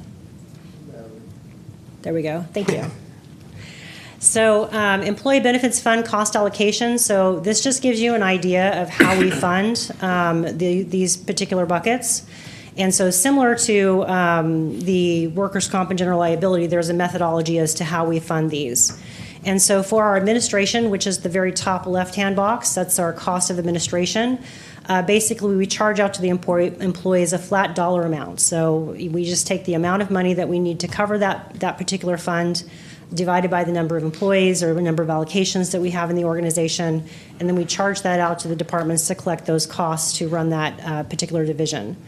The bottom right or bottom left-hand corner is what we call our ARC by bargaining group, and so what that is we do an actuarial that tells us each by bargaining group what percentage we should charge per employee based off of the benefits that they get. And so that goes into our employee benefits fund to cover various expenses, which I'm about to show you. And so I will go ahead and go through that. Before I go on, EBF, just a general fund versus non-general fund split, over there on the right, it's about 58-42. And the reason why general fund is higher is because our safety has a much richer benefit packages than the miscellaneous employees do. So here is our employee benefits fund. This is the fund that I just talked about, where we pay out all the different benefits and things like that. And so you can see over there on the left-hand side the chart that shows you the ARC percentage by union. And so we charged out about $3.8 million to cover this fund. And then you can see the expenses over on the right. It shows you a little bit about what are the types of things that come out of that fund. Sick leave conversion is the most sizable one, and the reason why is because the city still has a liability there. When in 2011, we switched over from having sick leave that had a value to sick leave that had no value, and when we did that, we grandfathered in the sick leave that had a value. And so over the years, that continually gets used up, and so we need to, account for an amount each year to cover whatever sick leave conversion we need to do for the following year. And then you'll see the different cash outs for different buckets, and so vacation, if you leave the city, obviously we owe you vacation. We have other different types of cash outs that have a value, so you'll see those in there as well. And then the employee benefits administration. So again, this is the people and the programs that we fund to run the funds. And so you can see that we have charged out to the employees per employee a cost, and we've collected this. So right now you can see kind of the breakdown of that. what's in there, and also you can see that we do have a small surplus that we expect to have at the end of the year. If we don't use any of that, it will roll into our reserves, and I'm going to show you our reserves in just a moment. But this fund is actually a very healthy fund, and I'll ask for questions in a minute. So here are our financials. You can see as of 6/30/23, our fund balance, that's our reserve, about $6.3 million. And then you can kind of see a reconciling of the different things that come out of there. One item of note that I want to show you is the pass-through employee UAL contribution. And so, as you're aware, we have agreements with some of the unions, and so some employees do give back some of their pay to pay towards additional discretionary payments to PERS, and also to help fund our trust that we put in place last year. And so this is really just a pass-through. We collect it from the employees, and it needs to go somewhere so that we can then take it out. And so you can see that in there reflected as a pass-through. So here's a history of the fund. And so you can see that our fund has been historically pretty healthy, and year over year what that looks like. Before I go on, I want to just pause there and see if you have questions about the internal service funds. Questions from Finance Committee members? I have questions. Sure. On our workman's comp, we're self-funded, 100%? We are self-funded up to $750,000 per occurrence. Okay, so do we have, in the private sector, there is a mod that is used. Mm-hmm. Do we have, in the public sector, is there a mod that is used for public entities? There isn't currently, but they are working on one. So we are part of a program called PRISM, and PRISM actually gives us our excess workers' comp insurance coverages. And so they're working on a mod for us so that we can kind of compare on the public side, but currently we do not. Okay, so do we get any type of information from other cities or a group of cities to see where we're ranking in workman's comp losses compared to other cities? Yes, so we do. We are part of a group called Excel. Excel is a general liability group, but they also are part of PRISM, and so it's kind of intermingled a little bit. And so there are 14 cities that are part of that particular group, and we do compare each other on a regular basis. And my next question would be, how do we compare? So we sit right about in the middle of the 14. Right in the middle. Yeah, right about in the middle. Okay, and the same thing with the general liability? Yeah, general liability, actually, we're probably on the better end of general liability. There are some, obviously, depending on size of city and, depends on the claims that come in. Some cities are much more active in claims than we are. So we've had a pretty good history there, actually. Great. Thank you. You're welcome. Any additional questions? I just have one quick question. Mm-hmm. You were talking about cost of administration for employee benefits, and you said it's divided among the number of employees. Is it the number of employees enrolled, or is it total employees? It's across the city, yeah, total employees. So are benefits required to be taken by each employee in the city that are full-time? Well, there are a multitude of benefits available. So I would say for health insurance, we do have an opt-out option for a lot of unions. They do have that ability to opt out and get a small portion of monies. They don't have to take it. We do require everybody to enroll in our dental and vision because it's a full program, citywide, and so we don't leave that option there. But other benefits are optional, so it just depends on what it is they choose to do. Okay, thank you. Does any council members have questions of the director? Okay, I'll let you proceed with your presentation. Thank you. So the last piece I'm going to go over, you'll know in previous years I've come with a full PERS UAL presentation. This year I'm just going to bring a snapshot because you're all familiar with all of the ins and outs of CalPERS. Yeah. So Giving us too much credit. I'm happy to answer any questions if you have any at the end. Absolutely. So I am going to give you a little bit of basis. This chart that you see here before you is really kind of the history of the returns for CalPERS. And so a little bit of items to note. So that red line in the middle, that's what we call our discount rate. I like to think of it as our assumption rate. And so CalPERS, when they create the fund and they determine how much each city owes, they fold in a market rate. And so they assume what they think the market rate's going to be. And they really do look at it as a more long term. So you see lots of fluctuations year over year because they're really looking a little bit more at the long term. But then you can see year over year kind of what those returns were for the market and what those shifts were. So you can see when we've been lower and higher. So you can see that it really does fluctuate year over year. And 2023 actually was a pretty decent year, so we're looking forward to seeing what that does to our fund. But on the next slide, I'm going to show you what the fluctuations have done to our fund over the last couple of years. So this is so we are in arrears 2022 because CalPERS doesn't give us a report until about August of the following year. So these are as of 2022. We will see 2023 around August or September of this year. But you can see this is actually what our unfunded accrued liability is. And so this is not the full fund, but this is just what our unfunded accrued piece of it is. So you can see general fund versus non-general fund, or safety versus non-safety, I should say. We have two contracts with PERS. One is a safety contract, one is a miscellaneous contract. And so fire and police sworn are under the safety contract, and everybody else in the city falls under that miscellaneous side.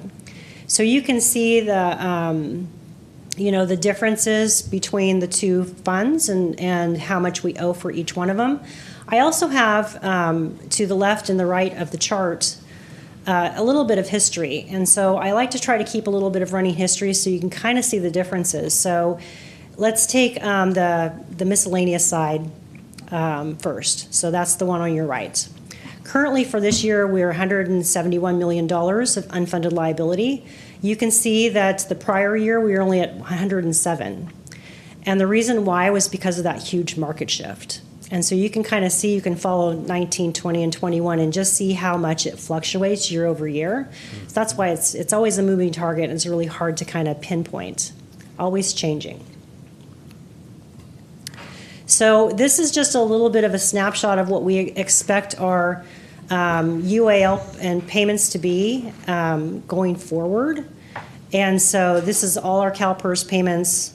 And it just gives you an idea, general fund versus non-general fund, what we think they're going to be on an annual basis. And so you can see, I'll just kind of address the 30 and 31 really quickly. We're looking at about 39 million of general fund, 14 million non-general fund, about 54 million total payment. And then this last slide shows you funded history. And so what I want to show you here is that these are actual funded histories for both of the funds year over year since about 2009. 23 and 24 are only projected because we don't have those yet. And so that's just based off of payments that we're making, where we're going to land. It doesn't have any market value placed in there yet. But that gives you an idea of kind of where we're at funded-wise. And with that, I'd be happy to answer any questions on that topic. Does the Finance Committee have any questions of the Director? Seeing none, does council members have any questions of the Director? Go ahead. Quick question. So on the extra contributions we're making to PERS, what's your overall feeling in terms of the health of those payments? And do you feel like we are, executing that in a good way that's setting us up well? Yeah, I think we have a really good approach from a city standpoint because we do have the employees who pay in. That gives us a couple of $1 million that we are able to pay in addition to our normal payments. That in turn will save, interest in the long term. So we don't really see anything now, but we will see something eventually in the future for that. We also put together that trust that it brought to council last year, and so we put some seed money in there, and then we were able to use some of our rollover from this last fiscal year to continue to fund that. And so what the trust is supposed to do is that when we hit that peak of the highest payments will be able to draw out of there and help us make those payments those years. So it's a pretty good strategy. It sounds like a pretty good strategy. Do you feel like we're on the right trajectory to be able to handle, the shocks that are going to hit us for PERS as we progress? Yeah, I think we're doing the best we can at this point. Again, it's like a moving target, so it's really every year looks different, and so we just try our best to keep our finger on the pulse, make the best decisions that we can, so that we can hopefully be able to do that. It seems like the way PERS works, though, is it's like more of a long-term. We have to look at it less on a year-by-year and more of a long-term projection. Yes. And it looks like while it's going like this, it's kind of, I don't know, we do have a trajectory we can work off of, even though we're going to have, there's going to be recessions. There's going to be hits to the market. Yeah. But, knock on wood, assuming there's not some sort of Armageddon, like we do recover. Yeah, and we do have good years as well. So, the hope is that the good years balance out those down years, and that, in the long term, we even out. But I guess what I want to hear is, because we do invest a lot of money, and the rollover especially, in PERS, essentially, right? Do you mean in the UAL payments? Yeah. So yes, we do invest a lot, yes. And you feel like that is sufficient to keep us on a healthy trajectory? I think it is a good strategy. As far as, could we do more? Absolutely, we could do more. But I think what we're doing is more than what many agencies are doing right now. So we are ahead of the curve. I will note too that we do put a quarter of our unassigned reserves into the pension trust.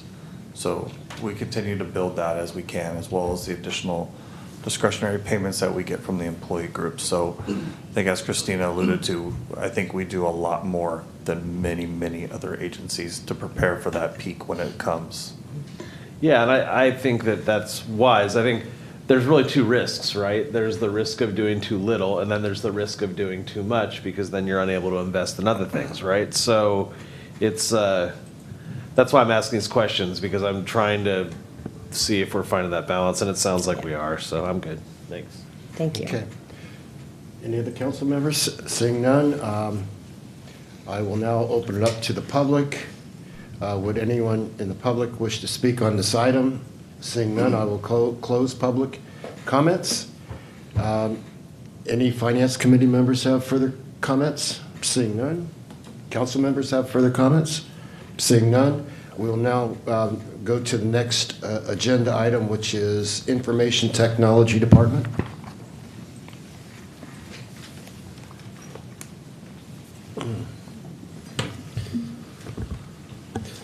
Good morning, members of the committee, council.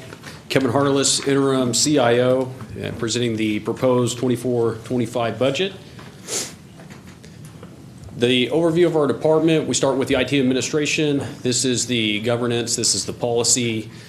We also have our infrastructure division, so that's all things communication, devices, data, all compute. We also do service request management out of that area.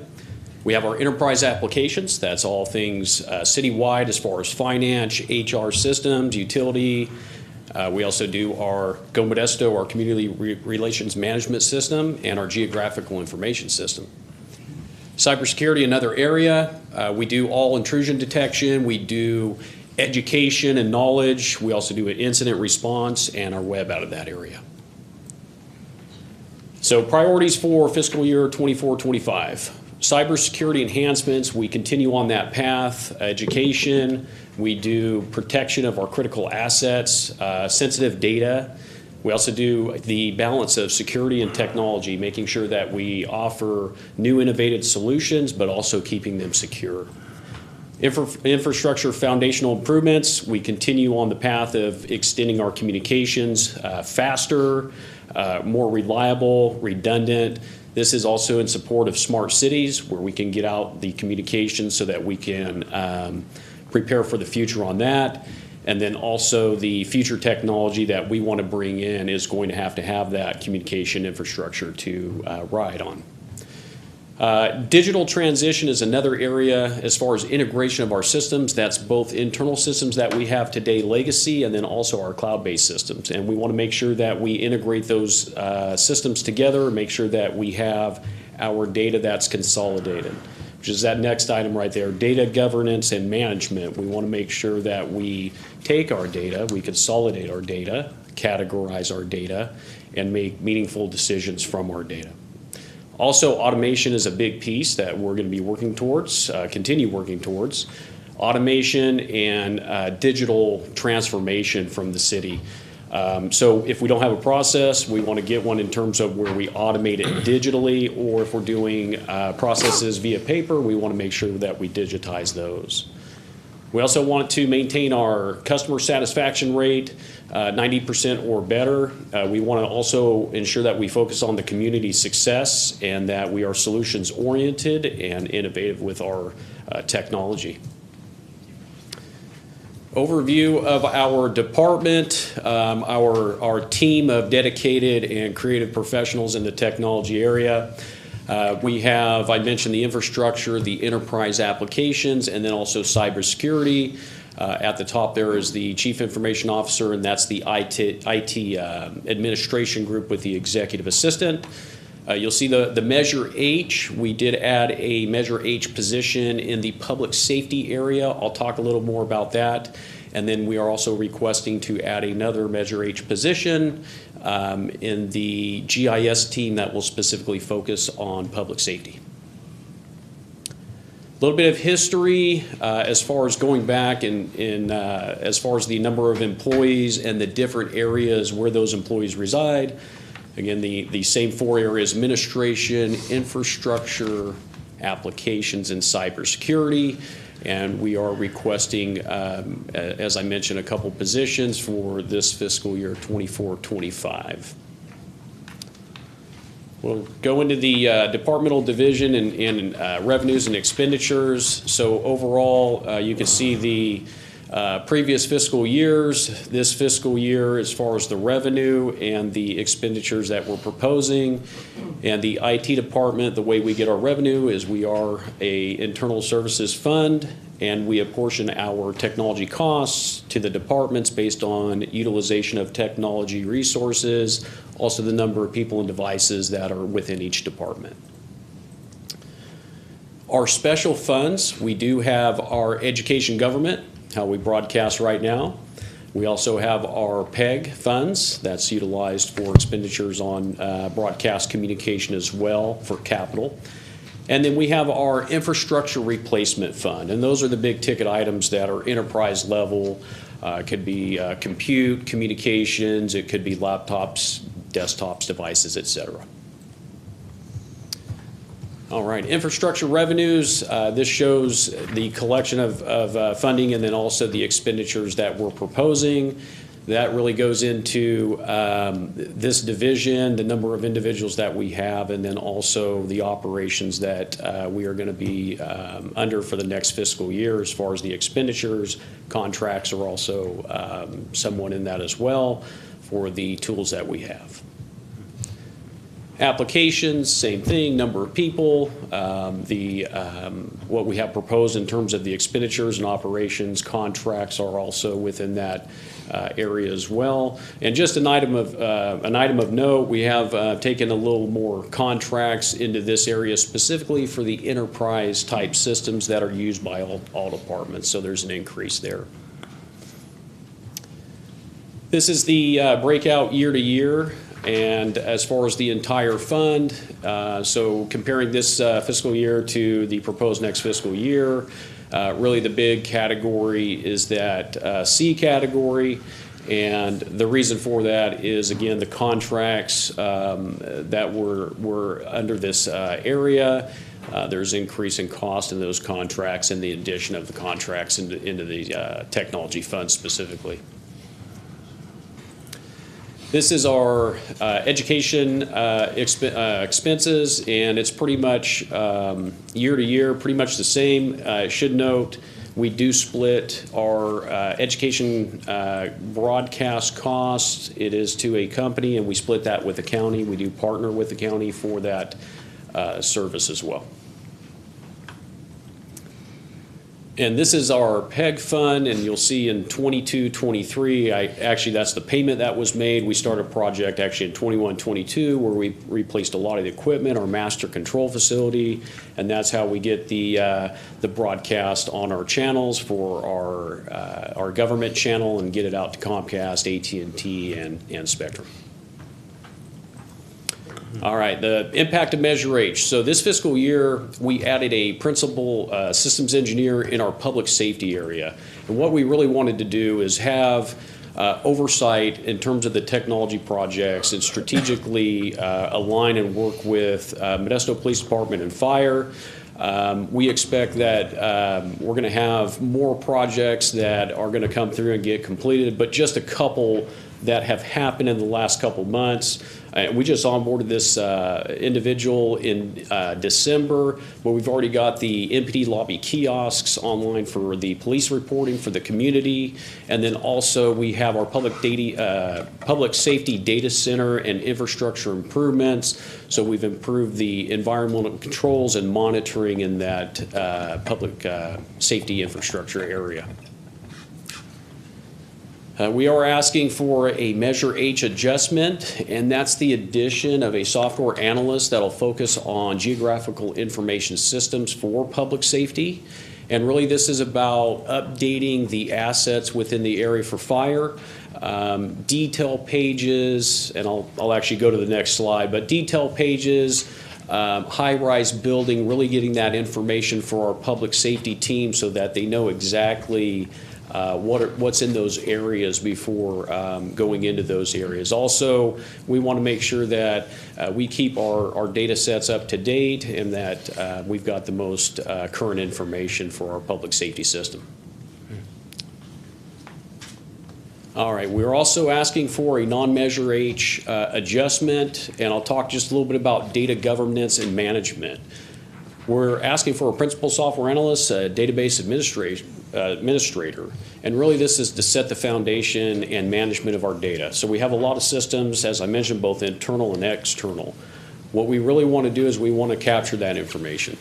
It's valuable information, accuracy, categorization, the security and safeguards of the data. We put this into a repository so that we can report off, do automations for future. We can do AI. Really, this is about making sure that our data is cleansed, that it's accurate, so that we can make good decisions across this organization. This is a little more detail in terms of the decision making, the analytical work that the position will perform. We're talking about having dashboards, live update information, being able to have the integrity of the data and the accuracy of the data, formulating those standards about how we have data within our environment and how we report off that data. All right, questions, what can I answer? Does the Finance Committee have any questions of the Interim Chief Financial Officer? I do, thank you. Thank you for that presentation. When you were speaking about under your IT department priorities for fiscal year 24-25, one of the categories was ratings, and you indicated that you maintain a 90% customer service satisfaction. How do you measure that? We have a help desk system that we have surveys that we have for every work order that we do. So the surveys are on a scale of 1 to 5 generally, or a input field. And what we do is we take that data and we measure and come up with a 90% satisfaction rate. So it comes in the form of an email? So the email has a link that goes to our system that you can fill out the survey. And of all those that you send out, do you have a 50% response rate, or? Good question. There's probably about a 25% response rate on that. Okay, but of those 25%, you get a 90% satisfaction. Correct. That's wonderful. Correct. Thank you.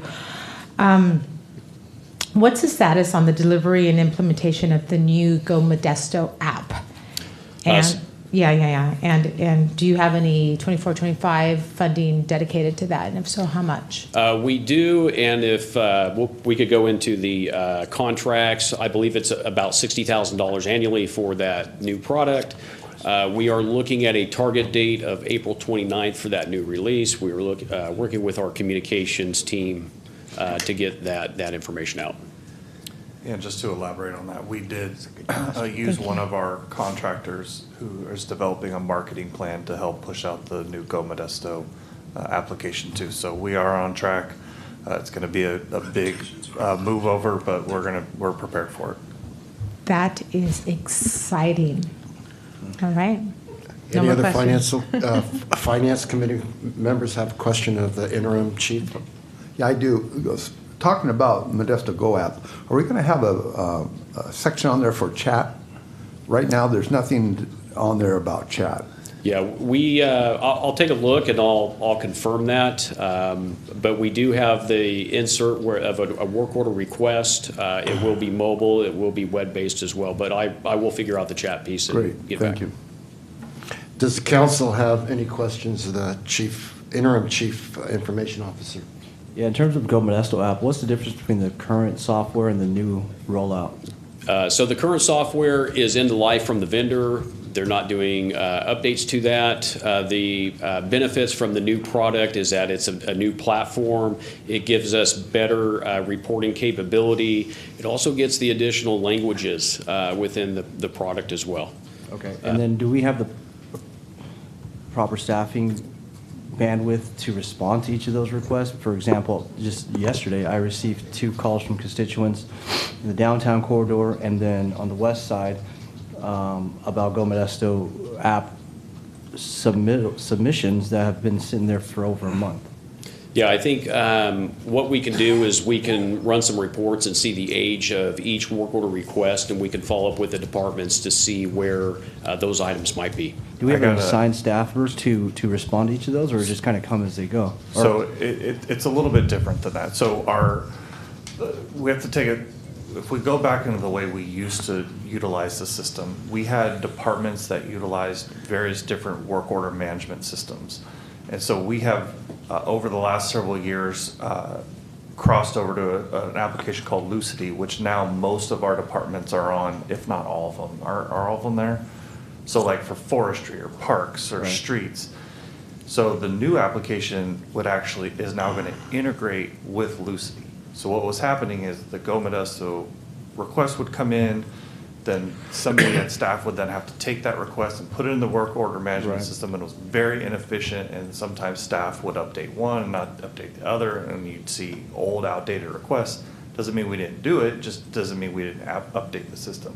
The new system now is designed to work seamlessly and together, so like when you update one, you update both.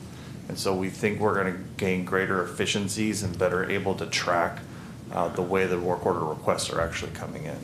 Right, no, I get that, and my concern is not necessarily how we're closing out cases or multiple cases. It's the fact that there's outstanding cases, tangible cases out there that haven't been responded to.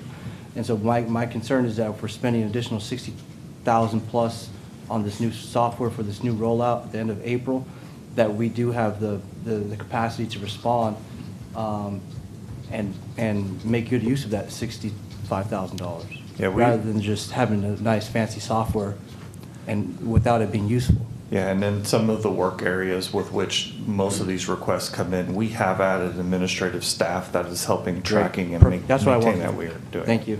Perfect. Does the council have any additional questions? Mayor? My question is on our app for Go Modesto, when it does evolve into the new app, will we just be able to click on the old one and then it will say update this, or will it just work? Yeah, so the Apple product, if you're on an Apple device, it will do there's a new product available, download and install. For the Android device, we are going to get communication out to where the community can go and download the product. All right, and that won't happen until the new product is in place? Yeah, going to be timing. Great. End one, start the new one. Thank you. And my next question is, Scotty's 2 days on the job, but does this sound familiar? I thought so. I'm glad you're up to speed. I have Okay. one more question. Go ahead. Isn't one of the efficiencies of the new Go Modesto app an improved IA functionality? It's got an artificial intelligence chatbot that we will be releasing just post the go live as well. So yeah, it does have that. Wonderful, thank you. Okay. Go ahead. Comment. Councilmember Alvarez, I have noticed on my Go app that I think that I've sent a request in, but I had not finished it. It's important that people understand that when you send a request in, you're going to get a response back saying that they've received your request. So you might have your constituents just check to make sure that they've received that confirmation that the request, because I have thought for sure that I've sent a message in on a particular item. I waited 3 or 4 days and nothing's ever happened, and I double check and they've never received the information. So it's a little tricky sometimes when you think you've sent it in, but my experience is that staff have been really good to send a confirmation that that's been received and they're processing. So that might be something they might want to look into. User error versus actual submitting of your issue. Yeah, I don't know if it's a human error. I think it's more that sometimes the app is not user friendly. Oh, okay, gotcha. And you think that you've already sent it in and it didn't somehow go. So Thank you for that. Does the council have additional questions? Thank you, Chairman. Excuse me. With the new app, will the response times be a little quicker or the same amount of time? I think as far as the app, we've got the workflow that's going to be built in, so we'll be able to categorize each request and get it to the departments. And then at that point, the departments will respond to those work orders. As far as the time and evaluation, we definitely will keep our eye on that and have some metrics to be able to report back on. So there will be some kind of efficiency with this new app to some degree. It will be a newer product as far as like the speed in terms of response. I think what we'll have to do is gauge that metrics as those work orders are completed. Thank you. From a staff perspective, one of the things that we've been working on is what is the appropriate amount of staff time in order to resolve issues. So we've been going throughout the departments and identifying what are reasonable amounts of time. You got to imagine we're out there doing our normal work, like we have trees that we trim and we have a plan and all that. So when a request comes in, you have to then deviate from what that plan is. So what is a reasonable amount of time for us to respond to those complaints? We have been going division by division to try and identify what that standard should be. And I think we're pretty much completed with that. So we do have those and we can provide them if necessary. Okay. Thank you. Any additional questions by staff? Just a comment. That's really good context, Joe. I wasn't thinking about it like that. That's really helpful to think about it in that way. Thank you. I'll go ahead and open up to the public. Any members of the public wish to speak on this item? Seeing none, I will close public comment and ask the Finance Committee if they have further comments. Seeing none, I'll ask the City Council if they have further comments. Seeing none? I do, and this is more of a question that's now, and I know I can't do that, sorry. So I'll make it a comment. I'm assuming that You're the there's mayor, someone you can that do what you want. triages the Go Modesto requests. In case someone put something urgent in there that maybe requires immediate attention. Yeah, so I think wherever that work order request is routed, that our staff will be able to get that to the appropriate area. You know, so if something is identified urgent or messages of urgent nature, our staff can route that item to the appropriate area.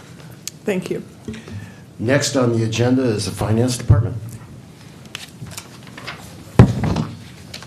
Thank you, Kevin. Good job. That's what it says next is Finance.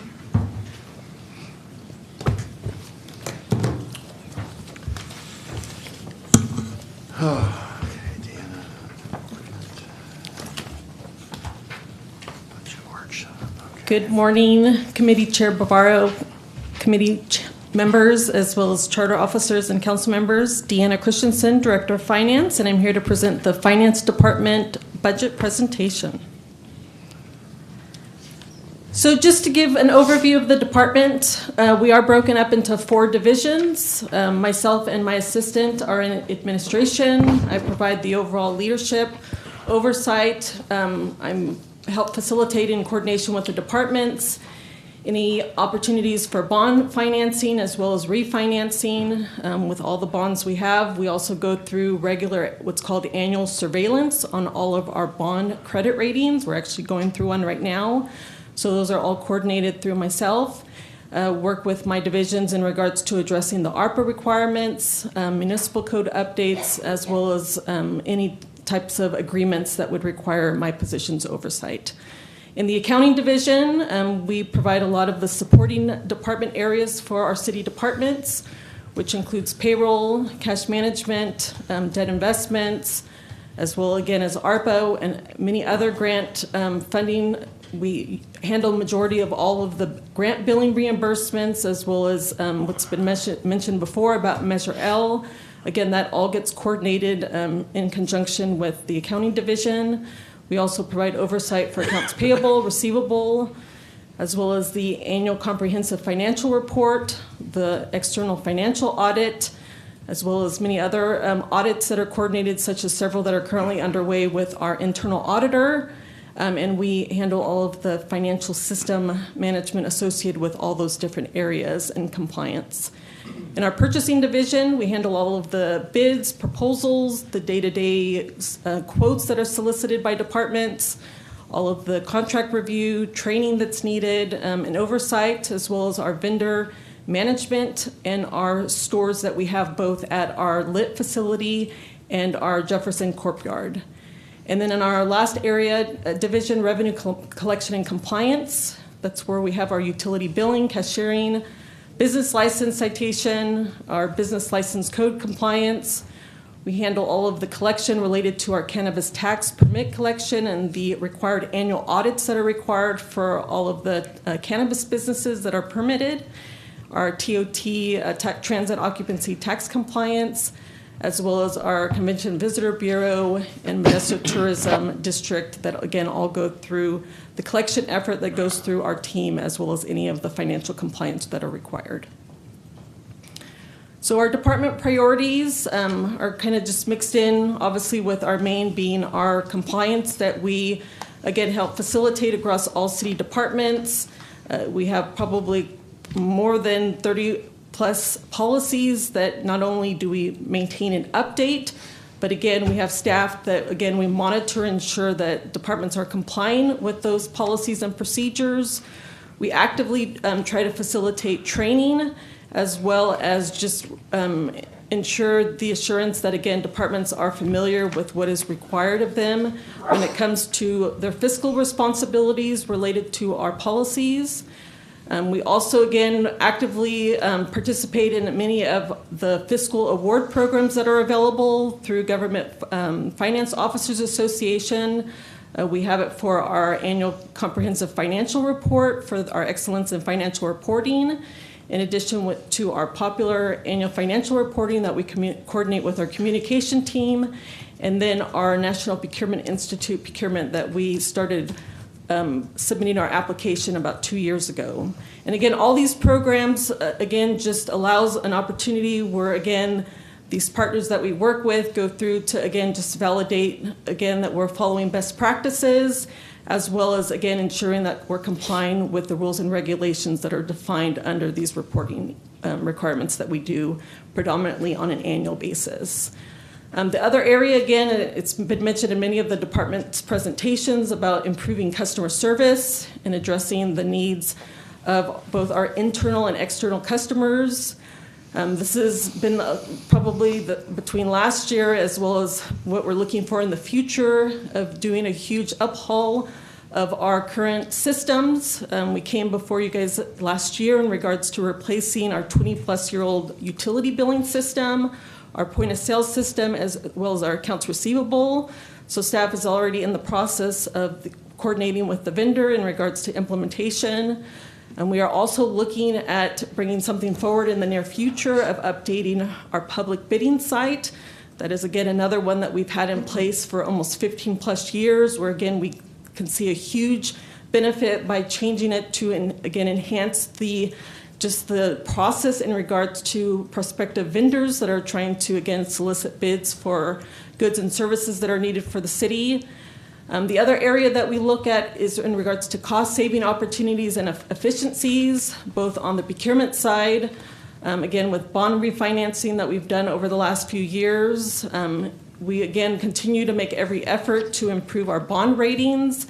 Every time we can increase those bond ratings, it will help us for future financing to reduce interest costs that would be captured, and then, again, coordinating with all the departments about various grant opportunities that are available. And then the last area in regards to priorities is just supporting all the various plans associated with Measure H, smart cities, parking, and the strategic plan, as well as the organizational goals across all city departments. So the org chart across, again, the department, we are predominantly both general fund, and we do have some non-general fund areas. About 36.75 of the staffing that we have across the different divisions are general fund. We have 2 that have been identified with the little Measure H symbol that are Measure H. And then the 29 fall in our utility areas because, again, of us supporting the utility billing cashiering area as well as our stores functions that we have. And again, in total, there's again, total of about 67.75 staff that we have on board, again, when you combine all the different divisions across the department. So to give you a history over the FTE counts that we have across the departments as a whole, and again, this would include both general fund and non-general fund.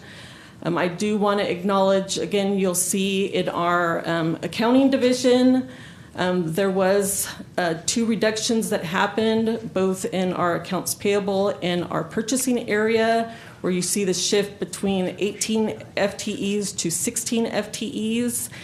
And then as part of the Measure H, we were able to get those restored in fiscal year 23-24.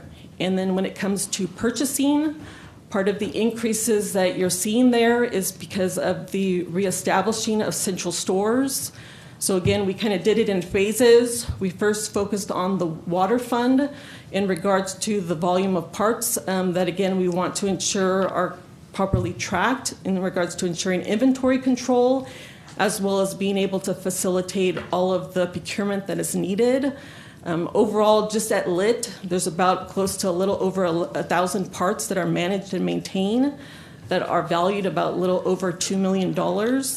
And then again, in the second phase, we did implement restoring our Jefferson location to support more of the field staff that are focused in that area, which would be wastewater, our parks operations, and then many of the public works divisions. That area, again, we manage about close to about 900 parts. Their value is a little bit less because, again, the parts that we manage just have, again, a lower value. But overall, the value of those parts that we maintain is a little close to about $500,000. And then when we look at the revenues and expenses, I'll just give a general high level because, again, this is focused by fund, and then we'll go into each division. But looking at the overall revenues and expenses on the total combined divisions within the general fund, predominantly most of the revenue sources that are generated on the general fund side are focused on direct charge agreements that we coordinate with city departments that are more enterprise, that again, we're providing a service for these departments that again, we generate revenue for. In addition to some of the grant billings that we do in coordination with the departments, again, we are able in some cases to charge what's called an admin charge for the administrative support that we're providing for those grant billings. In addition, our utility billing does do the billings for our garbage haulers related to the residentials. So there is an agreement that we have with both haulers that we charge a per bill rate fee, and that revenue gets accounted for in the general fund.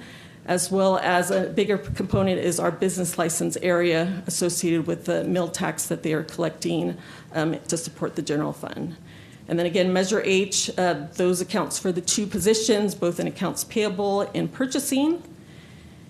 And then in our water fund, again, the revenues that we are accounting for are, again, all my staff in the utility billings area are residing in the water fund, but again, we're providing services also for the wastewater fund, storm drain fund. So again, we're recouping the revenue associated with their percentage of the support that utility billing is providing those areas.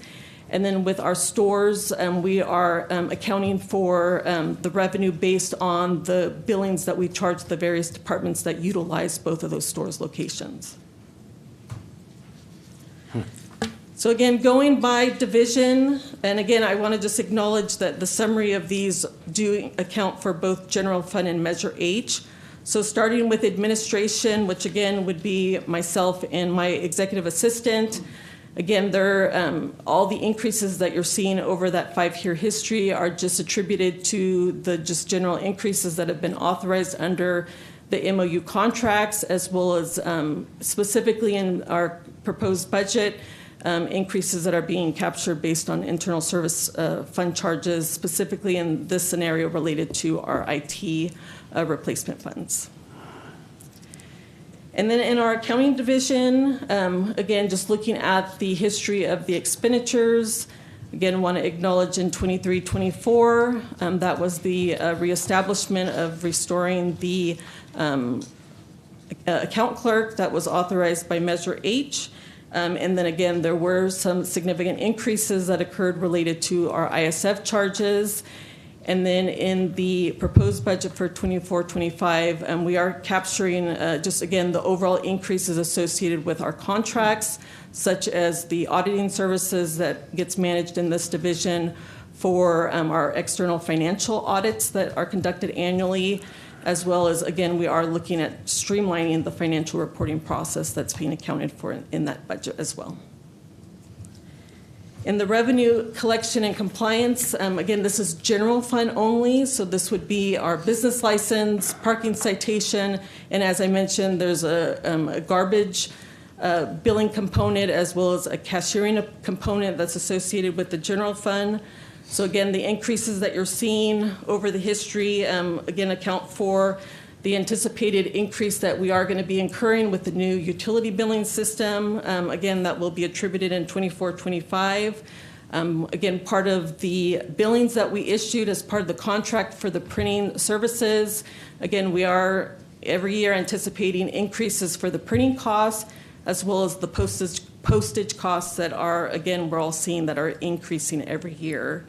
And then the revenues that you're seeing, again, are attributed to the garbage billing as part of the contract. It does authorize annual increases associated with CPI, as well as, again, we are proposing anticipated increases for the garbage haulers to pay a portion of the cost related to the new utility billing system.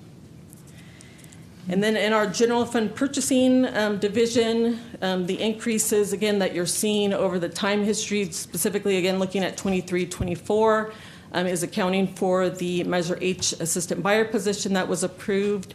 And I want to just call out, you'll see a huge increase between 22-23 and 23-24. And in the 22-23 period, we did go through a significant amount of turnover in regards to salary savings that we did incur. And again, at this point, we are fully staffed and again, are just continuing with the efforts to maintain the staffing levels. And then in 24-25, we are accounting for, as I mentioned, to bring something forward to hopefully look at replacing our public bidding solution. And then in our non-general fund areas, again, this is our revenue collection and compliance. This is focused predominantly on our utility billing and our cashiering area. Again, I want to acknowledge the huge increase that you're seeing between 23-24 and 24-25. It's almost about a $17 million increase. That increase, about $1.4 million, is attributed to the increase that we continue seeing with the usage of the utility billing assistance program. Between looking at last year and again what we're seeing currently, there's about a 30% increase. The other thing I want to acknowledge was in July of 2023, we did bring forward an increase to that utility billing assistance program to increase it from $35 to $45. So again, that's being accounted as part of the increase. And then we also did implement at that same time 2 new discount programs associated with getting more customers to enroll in auto pay. So if they enroll in auto pay, they would get a one-time discount of $10. And then the second discount program that we implemented was encouraging also our customers to enroll in e-billing, which would allow us to, again, get more customers enrolled to get their invoicing electronically. And again, if they enroll in that program, they would also get a one-time discount of $10. And again, we are seeing increase of usage in both of those programs, and we continue to coordinate with the communication team to continue to advertise about those programs. And then in our stores division, again, the fluctuation of the increase is just, again, with the different phases that occurred. We did, again, roll out lit stores back in 1920, and then Jefferson stores did not get implemented until the last quarter of 2021. So again, that's why you're seeing the huge fluctuation in 2021 to 21-22. And then the main increase in regards to 22-23 and 23-24 is, if you recall, there was an amendment that we brought forward where the utilities are increasing the water register replacements. So again, we maintain the inventory of those registers, so as utilities needs to obviously replace those registers, it does increase the cost of what gets issued through the cost of goods sold for stores. So on the Measure H impacts that were approved as part of 23-24, again, as I mentioned, both of these positions were positions that had been eliminated in the prior fiscal year due to budget cuts that, again, we recommended to get restored.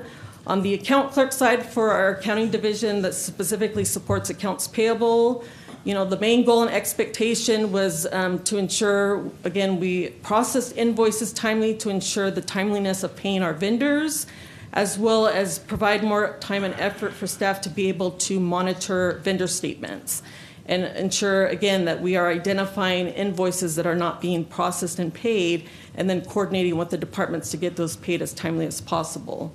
I mean, just with the added position, we've seen a huge decline on, again, emails from vendors about checking on status of past due invoices, and just, again, seeing the quicker turnaround that we're able to get these invoices paid. And then on the restoring of the assistant buyer in our purchasing division, again, the goal with this position was to have the assistant buyer provide more assistance on the day-to-day, you know, standalone purchases to allow the buyers more time and effort to facilitate actual formal bids and proposals. So again, we are seeing quicker turnaround in regards to just the standalone requisitions that are getting processed in a more timely fashion. And I did include just some general KPIs. The first one on the left, again, is focused more on the purchasing support for the assistant buyer. So again, our goal is to turn over those, when a department submits a quote, again, all of those quotes that are not tied to contracts go through a buyer, and in this case, an assistant buyer for review and vetting of compliance.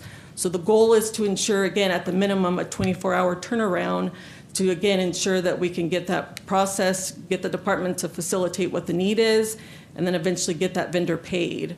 So again, prior to the position, it took almost about 3 days to get that processed.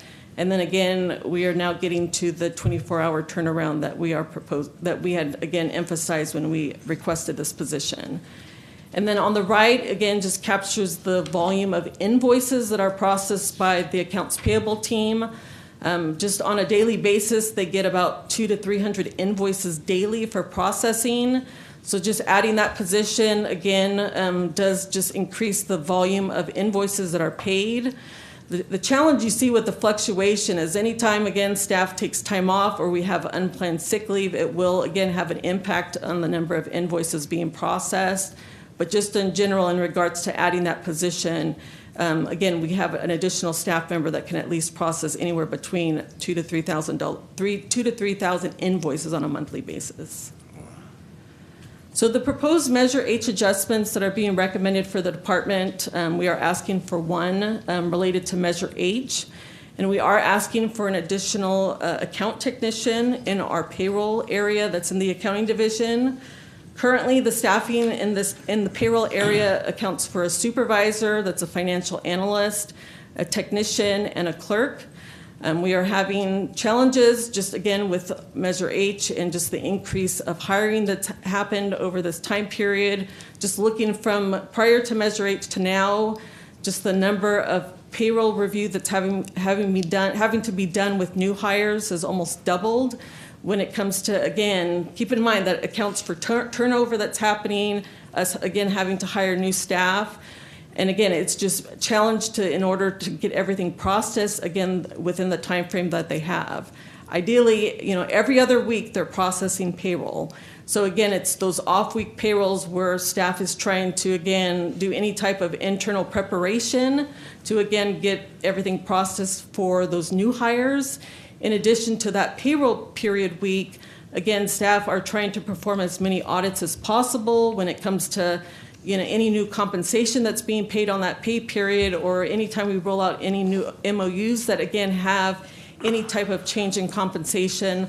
All of those are being added to the required audits that are having to be performed by payroll every biweekly payroll. So again, we are asking for this position to ensure, again, we can continue to manage those audits, because when we, again, aren't able to fill it, we are reducing the amount of audits being performed, because we have clear deadlines that we have to have with the bank in order to ensure our employees are being paid within every pay period. In addition, again, we want to ensure that, again, we have adequate coverage, because you have one staff that's out, again, we potentially, again, might not have the adequate coverage to ensure, again, we can process payroll, as well as ensuring all those audits are being performed. And then on the non-Measure H adjustments, we are asking for 3 specific requests.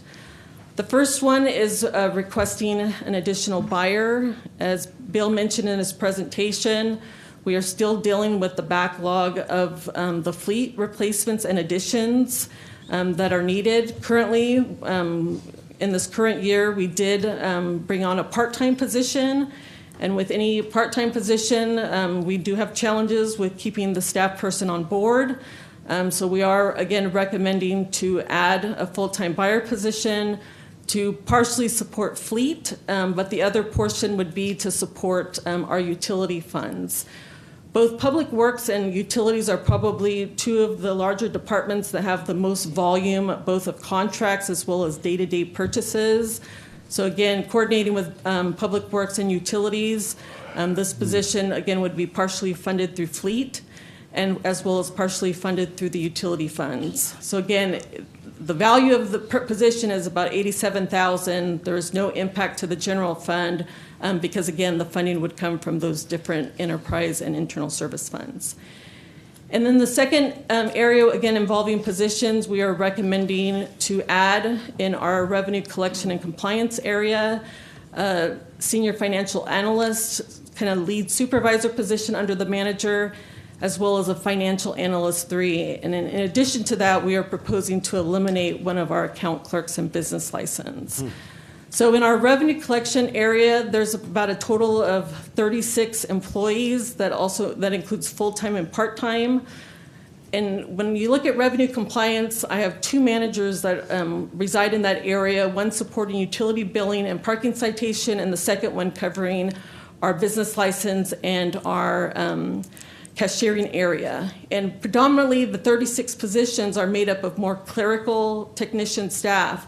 So when it comes to any type of complexity, reconciliations, core decisions, as well as the supervisory oversight for those 36 employees, everything sits and resides with the 2 managers that are there. So we are looking to bring on more of our analyst positions and supervisor positions to provide more of that supervisory oversight, because again, with many of the programs that have been added in these areas, such as cannabis, the anticipated new billing system that's bringing on board, and just the reconciliations and the permit review and analysis that needs to be performed, everything is predominantly residing under those two managers. So adding these positions will not only assist with, again, providing further complexity with those positions, as well as restructuring where the clerical staff are reporting to, but it will also provide better succession planning to, again, ensure that we have staff that are ready to go into those manager positions, again, once, again, we have the structure in place. And then the last non-manager H position that we're recommending that, again, would be a general fund impact is our, again, training expenses. So again, through the last few years of the budget, this has been an area that has been eliminated in many of our general fund divisions. In some cases, some of my divisions have literally less than a few $100s that they're using to address professional development, as well as ensuring that they are keeping up with all of the accounting standards, rules, and regulations that are changing on a literally annual basis. We are members with many of the different associations that, again, provide general updates, but it is not the same when it comes to providing hands-on training, as well as just being able to network with other local agencies that, again, we can evaluate through being able to have this training restored. And specifically also, I want to call in our purchasing area. There's also certain certification that, again, we can get our buyer staff to be part of, that, again, there's a cost. But again, it just ensures that they are maintaining the proper training and requirements to, again, ensure the compliance that's required in an changing effort when it comes to procurement. So other than that, that is all I have, and I'm more than happy to answer any questions. Thank you. Does the Finance Committee have any questions of the Director of Finance? Go ahead. Thank you. I can imagine that when you and Stephen go home at night, and you're sitting around and you guys are looking at what you can do to make this city better, comparing notes and really getting new ideas on making the city better. You guys do an awesome job. I have a couple of questions. Number one, on the auto pay, is that the credit card only on the auto pay? Correct. The auto pay is where the customer would set up with either a credit card or their banking information, and then the system would automatically pay the utility bill based on whatever the timing is of their billing due date. Okay. And then what is our fees on our credit card that we pay on an annual basis? So when it comes to utility billing, we don't make the customer pay for the credit card fees. I mean, what do we as a city get charged from the credit card company? Do we have any numbers there? I don't have it currently, but I can bring it up as a follow-up item. We have it available. And do we get charged on the EFT off of a checking account if we debit a checking account? Do we get charged on that also? Correct, but I believe the fees are very much minimal compared to if they use a credit card. Okay, have we? And same thing on our e-billing. Our e-billing is they get a bill through the email, and they can pay online. Correct. And they can pay with a check or with a credit card. Correct. Yeah. So do we give a discount on like a fee discount if I were to put my billing on a check compared to a credit card? Is there a little bit of a savings? No, other than the two discount programs that I mentioned, and again, that would only be for new customers that enroll in either the auto pay or the e-billing. There aren't any additional discounts that are provided. I think it'd be something to look at if we're paying 6% or 5% on a credit card compared to maybe 1 or 2% on the check, EFT. Might be something to look at, that we might give an additional 1 or 2% discount on a EFT compared to a credit card, because it's saving us money if they take it off of a checking. Just something. Thank you. Thank you. Any other questions from the Finance Committee? I do, thank you. Thank you for that presentation, very detailed as usual. You referenced our bidding system and how it's pretty outdated, 15 years old, pretty old. Did you include a budget ask to update that system in 24-25? So we included, not as an adjustment, it's part of the recommended budget that is captured as part of the purchasing division. Okay, so that is something you plan on and looking into and updating this year? Correct. Beautiful. And last year during the same presentation, Councilmember Wright, I believe, suggested incorporating bill payments through EFT or something in that manner. Do you recall? And I thought we implemented that. I wanted to see how that was working as another option of payment for our customers. I'll have to go back and look. I know we've implemented, again, in regards to being able to get our customers the option of, again, paying via credit card online as well as through directly through their checking account. But I'll have to look to see what the other request was. But I think those were the two requests. And, Right. sorry, but do we have more coming in on EFT compared to credit card? Or, you know what the percentage is by any chance? Well, we can follow up. Just interested to see if it's being utilized. Yeah. Yeah. Okay. Okay. No, one more question. I'm giving her a minute to, okay, to write that. And lastly, what funds are utility assistance program? So the utility billing assistance program is housed in the water fund, and the program itself is paid from the late fees, disconnect fees that are charged from the customers. Mm-hmm. And then there is a portion that we do collect from the garbage haulers to help fund the program.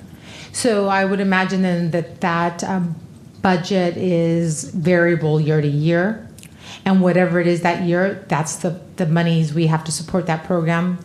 Correct. When we had brought forward the increase for the utility billing assistance program, that was when we, looked at what we were seeing in regards to the overall kind of trend of what we were collecting when it comes to the late fee and the disconnect fees.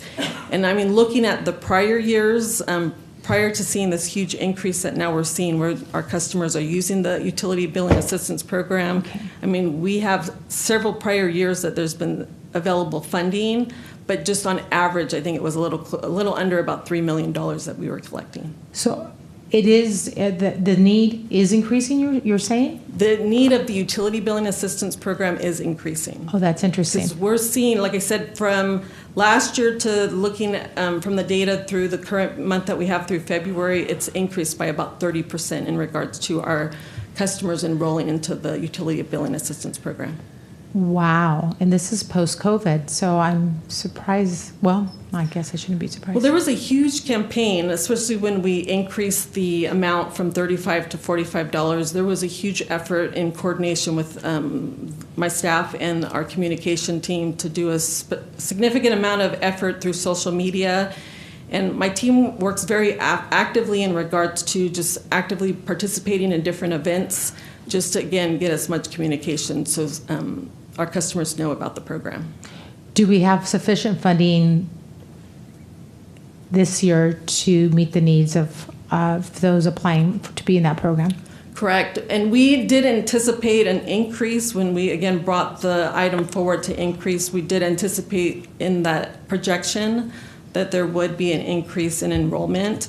And it is something, again, that staff will review on an annual basis. Thank you. Does the council have any questions of the Director of Finance? Seeing none, I will now open up to the public. Any members would like to speak to this item? Seeing none, I will close public comments. Finance Committee have further questions? None, thank you. Council have further questions? Okay, thank you very much. We will now recess for lunch and return at 1:45. Or 12:45. Thank you.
40.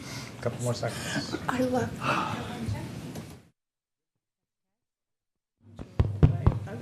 Okay. I feel like I'm in a Just text it. A few more seconds. A few more seconds. Don't start over. She here? Yes.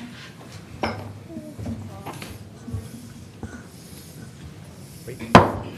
We will reconvene Finance Committee meeting. Next on the agenda is the Utility Department. All right, good afternoon, Chair Bavaro, committee and council members. I'm Will Wong, Director of Utilities. And it's my pleasure to present the Utilities Department budget for fiscal 24-25. And we are ready to go. All right. A little bit of overview. So the Utilities Department, a little different than the Public Works. We are the ones that work on everything wet and underground. So we're broken up into 4 separate sections, divisions. We have administration, which I'm part of, as well as a few admin and our administrative services officer. We also have utilities engineering, who works on water resource planning, water and wastewater design. Our wastewater division operates the treatment plant and the sewer collection system, as well as ensures that our businesses maintain compliance with all our regulatory requirements. And we also run a laboratory in wastewater. In water, we have water system operations and maintenance, along with meters and service, water quality testing, as well as water conservation. So priorities and goals for the department. So we operate under 5 strategic goals. 1, we want to be regulatory compliant and provide customer satisfaction. 2, we want to provide reliability and asset management for all of the city's infrastructure, underground infrastructure. We have, number 3 is fiscally responsible business practices, such as setting rates. Number 4 is safety and workforce development. And number 5, sustaining effective partnerships with various other agencies, as well as schools. So a few of the priorities for the Utilities Department in the next fiscal year. We want to make sure that we complete the SCADA upgrade project for both the water and wastewater system. And we also continue to be compliant with the Sustainable Groundwater Management Act, which is SGMA, as well as pursue alternative project funding, such as grants and low interest loans to fund our infrastructure. In our water and wastewater divisions, obviously, our main goal is to make sure that we maintain regulatory compliance and anticipate any changes to our water system, our wastewater system requirements, so that we can prepare the residents for that. We want to also continue to replace our deficient infrastructure. We want to reduce the amount of sanitary sewer overflows and develop, like I said before, partnerships with local institutions to implement vocational programs. So the Utilities Department is made up of 252 hardworking individuals. Like I said, we were broken up into 4 different divisions: administration, water services, engineering services, and wastewater services. So currently staffing is funded by 45% of the water fund and 55% of the wastewater fund. As you see, the Utilities Department does not receive any general fund nor Measure H funding. Utilities engineering is split between both water and wastewater funds, because we do design projects within those 2 funds. And what's not on here, storm drain. Storm drain fund is deficient, and what we do is we service credit our hours in our sewer collection system over the storm drain as needed, as we take care of these flooding issues that we've seen lately with the amount of precipitation we've gotten in the last couple of years.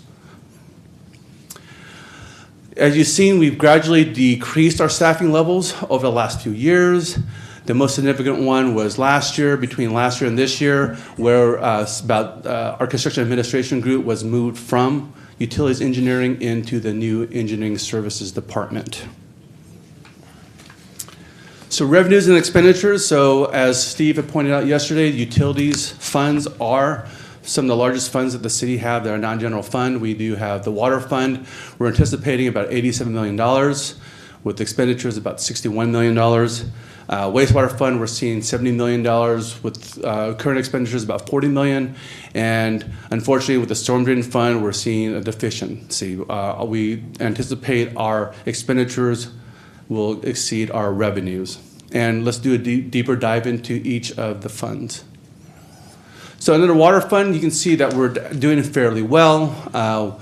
87 versus 61, but keep in mind too that we also have to be compliant with water regulations as well as the Sustainable Groundwater Management Act. Some of the other issues that we are facing is wellhead treatments, or our contamination of our water wells is priority.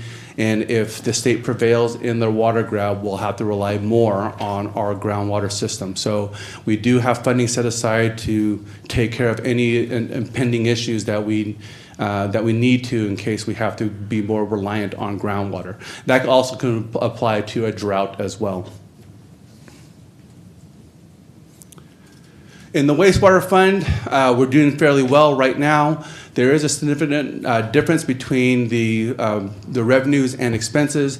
The reason for that right now is that we are anticipating funding a $100 million river trunk pump station project, which is a significant infrastructure that we'll be installing on the corner of 9th and B Street. So you're aware that we purchased a property for that deep lift station. Anticipated construction costs will be $100 million. So the reserves that we have in wastewater will fund most of the project, but then we'll also need a bond for it too. So we're working with our budget and finance folks to ensure that we have the financing to fund that project. In the storm drain fund, as I mentioned prior, we are seeing expenditures exceed our revenues. A lot of it has to do with increases in cost and operations and maintenance and street sweeping. As Public Works Director Bill Sandu pointed out, there was a significant increase in street sweeping coming from the storm drain fund. So we do anticipate a deficit here, but we also in our revenue manual and fee increases, we're going to be proposing an opportunity for us to recover some costs that will help hopefully shorten this funding gap. The Utilities Department does have some non-Measure H, non-general fund adjustments that's requesting in its budget this year. In the Water Division, we do have a compact street sweeper. That street sweeper will be used for post-construction work. Our Water Division does have its own construction crews, and we want to make sure that we maintain compliant with our with our permit to ensure that the site is cleaned up after construction. And the cost of that's $350,000. In the wastewater fund, we do have several other adjustments. We have a articulating boom lift. That piece of equipment will be used because we do have levees at both the Sutter and Jennings plant. We have to maintain the levees. There are trees that we want to make sure that we maintain in terms from a safety standpoint, as well as tall infrastructure, vertical infrastructure at the Jennings and Sutter site. So the articulating boom lift will be a piece of equipment that will help maintain our infrastructure and increase labor efficiencies and make it a safe working condition. We are also looking for 2 new employees in sewer collections and 1 jet vac truck.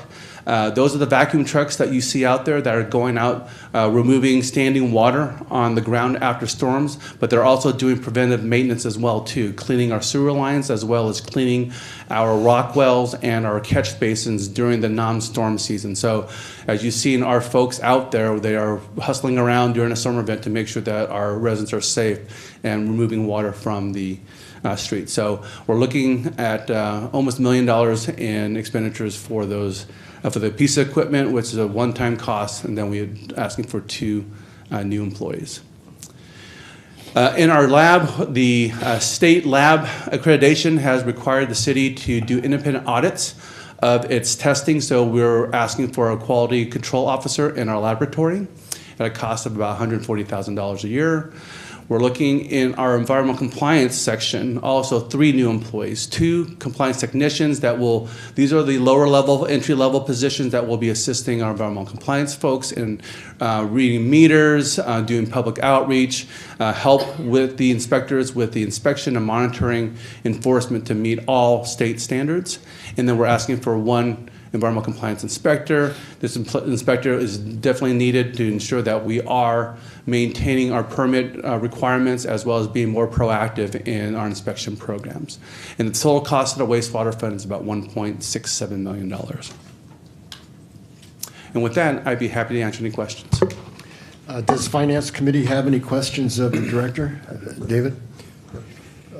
Quality Control Officer, does MID have a Quality Control Officer for their plant?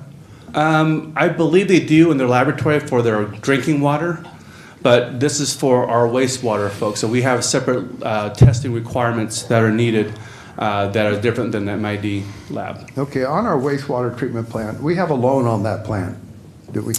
Yes, we have. We took out a low-interest SRF loan. And how much do we owe on that loan? Do you have, approximately? We'd have to get back to you. I don't have the numbers. Okay, and do we have any idea when that loan will be paid off? I believe it was a 30-year loan. We completed the plan in 2018, so we'll have to get back to you on the length of that loan repayment. And we did it in 2018? Or no? No, 20. I think we completed a plan. Sorry, the first plant was done in 2000. The first phase 1, phase 2, which had the SRF loan, was completed I think in 2012. 2012. Yeah. Okay. So we're about 12 years into the 30-year loan. And then on our maintenance on the wastewater, I know we have a regular maintenance that goes on, but is there any large expenditures on that treatment plant that you're looking having to do in the next 2 or 3 years? From the treatment plant standpoint, we currently meet all regulatory regulations. So in the next 2-3 years, we should be in good shape in terms of treatment. Okay. That's all the questions I have. Mm-hmm. Does the council have any questions of the Director? Go ahead. Just for my information here, the wastewater fund, how is that connected to the water fund? Like, is there a delineation, or can we cross money between the two funds? Those are two separate enterprises. So we do have a wastewater fund that funds only wastewater-related items, and then we do have a water fund that only funds water. Is there a way that wastewater can become water? No.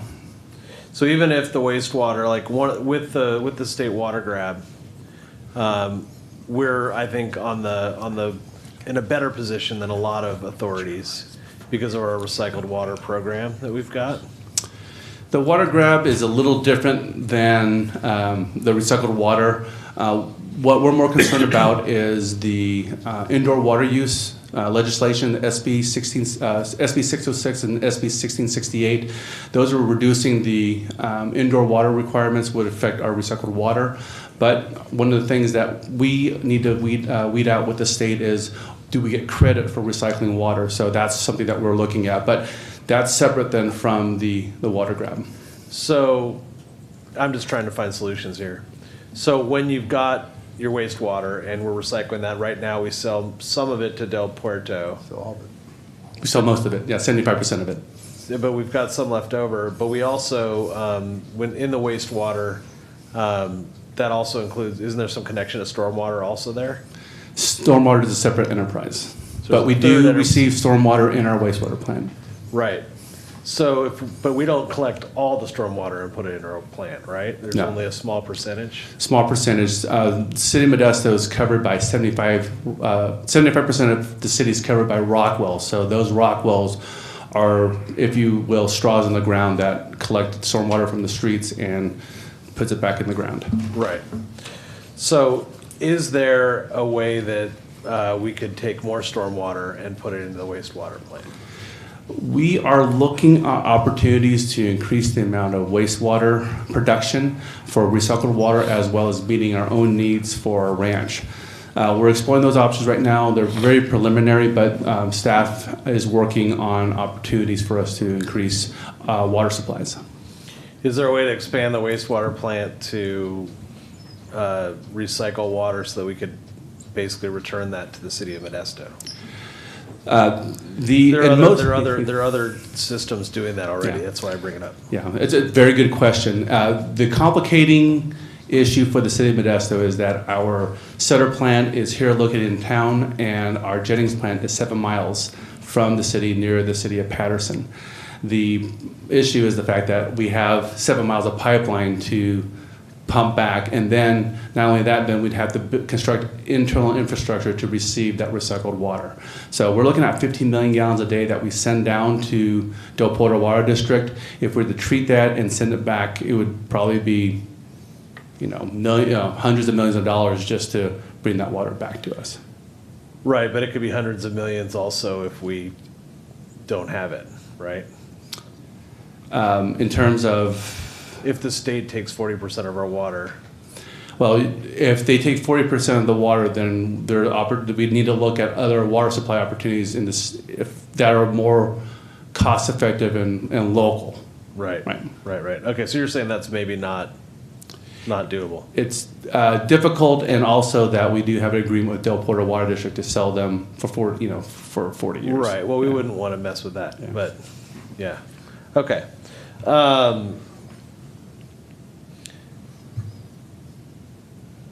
Just making sure I've answered all my questions here.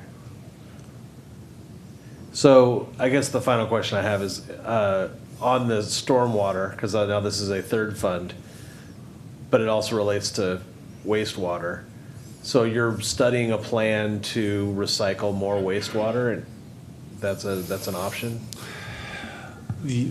There's always, the city of Modesto can always increase its recycled water production, but part of it is related to growth, right? We need more houses and more businesses to discharge for us. That's probably the most realistic way of getting more recycled water. I'm talking about stormwater. Yeah, stormwater. There's opportunities for us to look at stormwater, but we'd have to study, design, and construct the facilities to convey it, and it has to be separate. Otherwise, it's viewed as wastewater. So there's a different regulations dealing with wastewater and stormwater. The reason why we don't combine the system is that it affects our treatment process.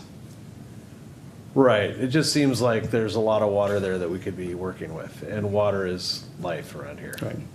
Yeah. Thank you. You're welcome. Councilman Williams? Thank you, Will, for your presentation. On the compact street sweeper, so what did we do before you deciding to buy one?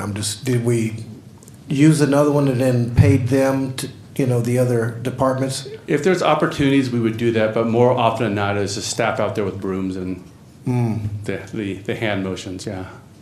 Okay. More physical. That's it. Thank you. You're welcome. Councilman Wright? Yeah, well, back to the wastewater, you said 15 million gallons a day that we sold to Del Porto? Roughly, yes. Roughly. And what's our total income from Del Porto sales? After everything's, what Del Porto pays us, and after all the bills are paid, we generate about $500,000 a year in revenue from Del Porto. And that helps offset for our ratepayers on their. Yeah, we view that as additional revenue into the wastewater fund. All right, great, thank you. Any other council members have questions? The director, seeing none, open to the public. Would any member of the public at this time wish to speak on this item? Seeing none, I'll close public comment and ask Finance Committee for further comments. Seeing none, I'll ask council for further comments. Seeing none, we will now go to the next agenda item, which is equipment, hardware, software maintenance presentation.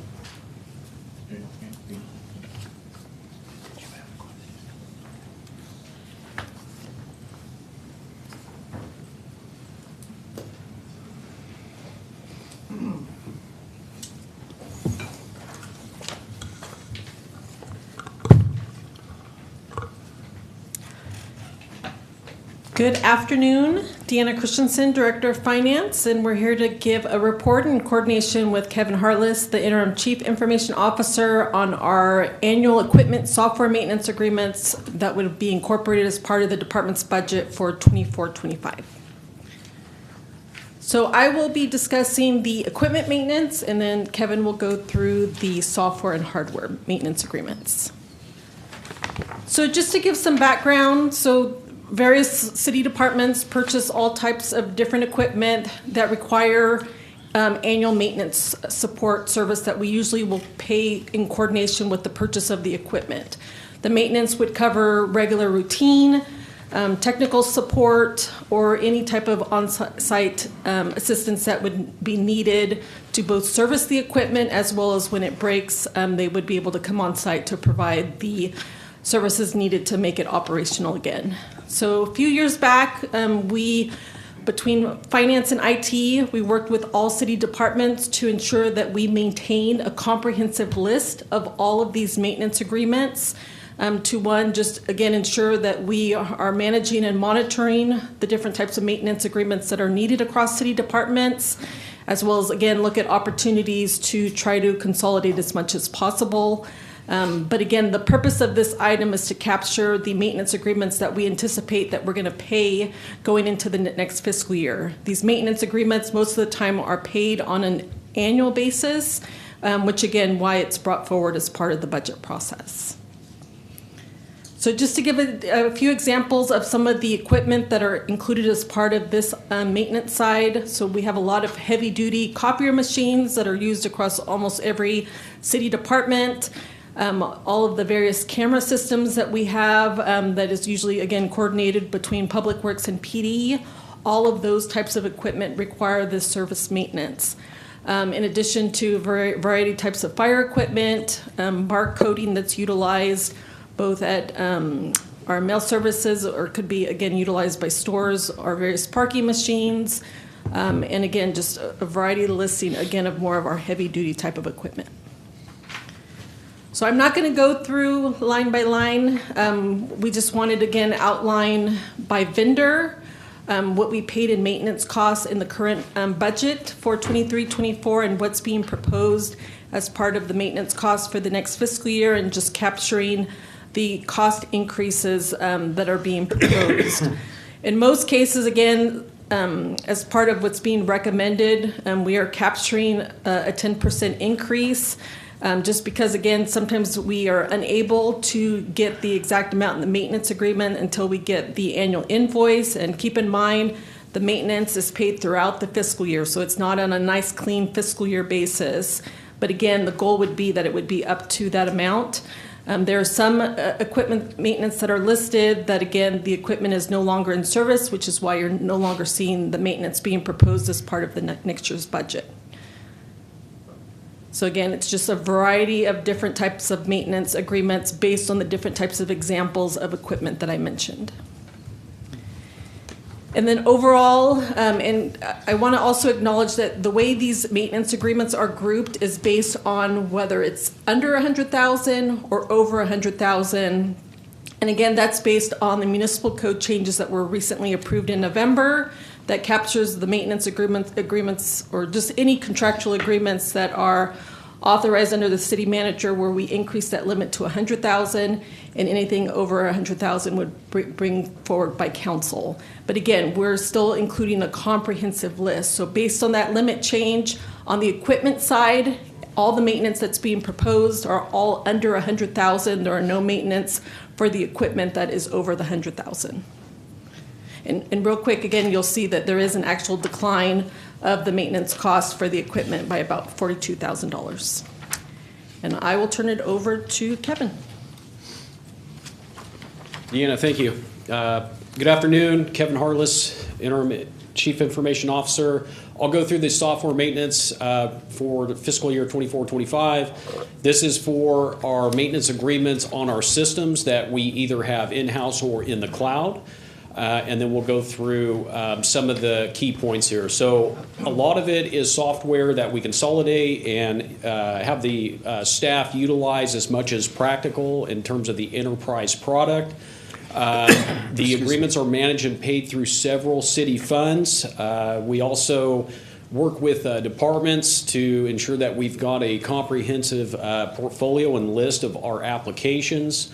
You'll see in your packet, Exhibit A identifies all the products that are less than 100. Exhibit B is over 100.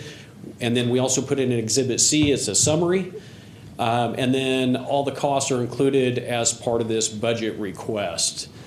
This is the summary, and if you look at it, lower right-hand corner, we're about $9.5 million in estimation for our products for fiscal year 24-25. And I'll take any questions. Does the Finance Committee have any questions of the Director of Finance or Interim Chief Information Officer? I do not. Do not? Okay. Does Council have any questions of the Director of Finance or Interim Chief Information Officer? No. Thank you. I'll open it up to the public. Would anyone in the public wish to speak to this item? Seeing none, I'll close public comments and ask for Finance Committee for further comments. Seeing none, I'll ask for council members further comments. Seeing none, next agenda item is the revenue manual fee increase presentation.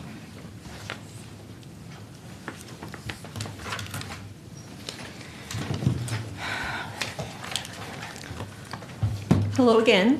Deanna Christensen, Director of Finance. So this presentation is to, one, make sure both council members as well as the public are aware of a revenue manual document that we post to the public and that we update on an annual basis that I'll go through.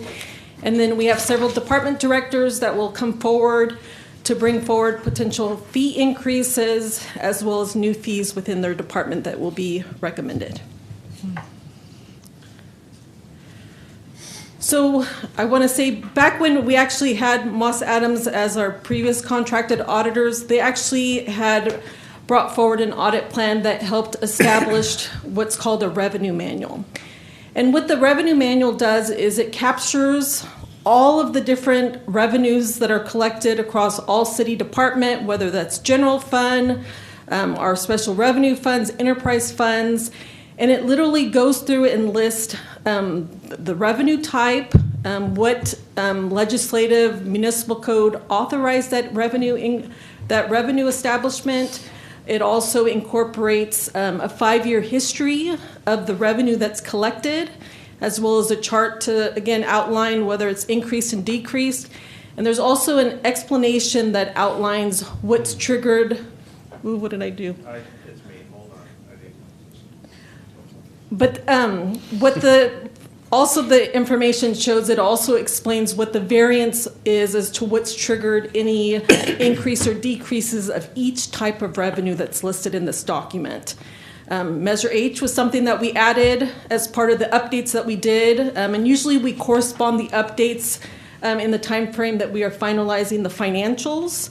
So the current revenue manual that's posted on our website is through revenue data through fiscal year 22-23, because that is the most completed audit that we have completed.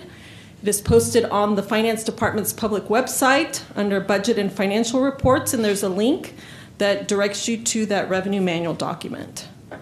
So this is just one example that, again, we have captured. It's our utility user tax. So again, it defines the authority that govern, in this case, a tax revenue. Again, it defines the code, a description of the revenue, the funding source, cost center of what fund gets the revenue. And then, as I mentioned, it provides a 5-year history of the revenue that's been collected over that 5-year period. And then a nice table that graphs the change. And then we coordinate between my accounting team as well as budget to provide a narrative that explains the variance based, again, on that specific revenue.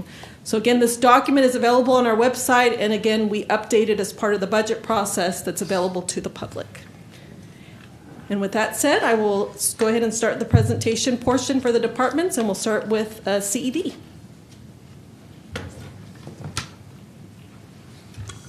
Thanks, Deanna. So first up is the development user fee inflationary adjustment. So development user fees are traditionally charged at building permit issuance, and they include building fees, planning fees, capital facility fees, land development, water and sewer connection, as well as fire and landscaping fees.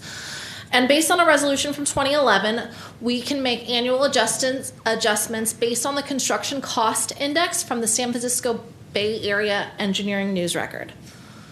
So when we did a look at it this year, the inflationary adjustment that we could potentially put would be 0.2%.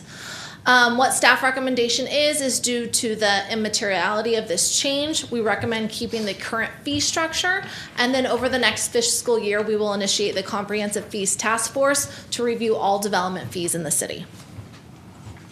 I'll go ahead and pass it to Parks. Should we just hold our questions to the Yes, end we'll of all hold our departments? questions Okay. Until the end. Thank you. Thank you. Good afternoon, committee and members of council. My name is Jeremy Rogers, Parks Recreation Neighborhoods Director. We will talk about Parks Recreation Neighborhoods fee increases for this upcoming fiscal year. We'll talk about park and facility rental fees. We'll talk about golf green fees.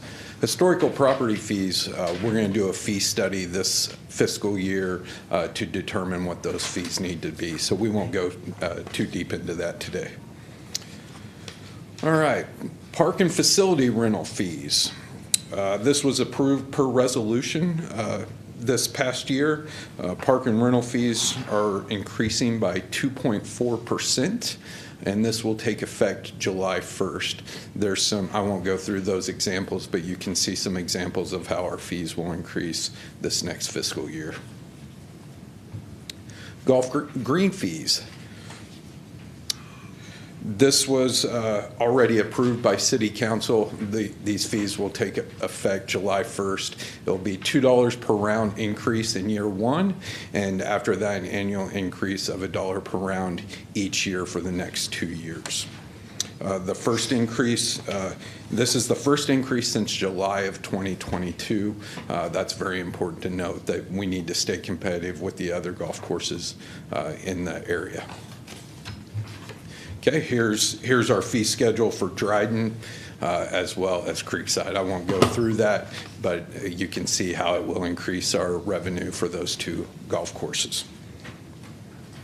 I will turn it over to Airport.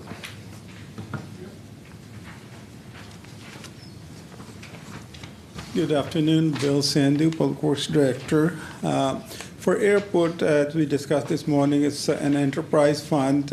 So in order to keep up with the facilities, most of our leases include that the fees be increased by using CPI.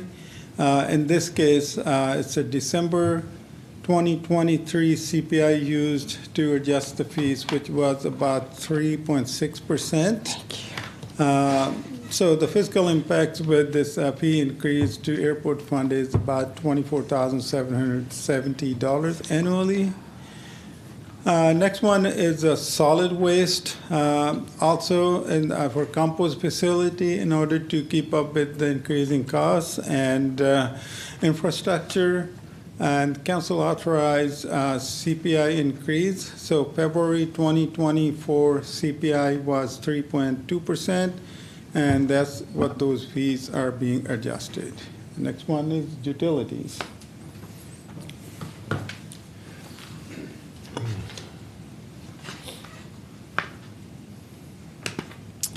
Hello again, Will Wong, Director of Utilities. So we do have part of the revenue and fee update, utility rates. So as you recall, utility rates are raised to cover cost of service, to fund operations and maintenance and capital improvement projects for the enterprises, to meet the city's financial policies, maintain the financial advisor's recommended debt service coverage ratio, as well as having a good reserve. So the council did adopt new water rates in 2023 with the first rate increase of 4.5%, and we're recommending, looking forward to another rate increase of 4.5% plan in October of 2024.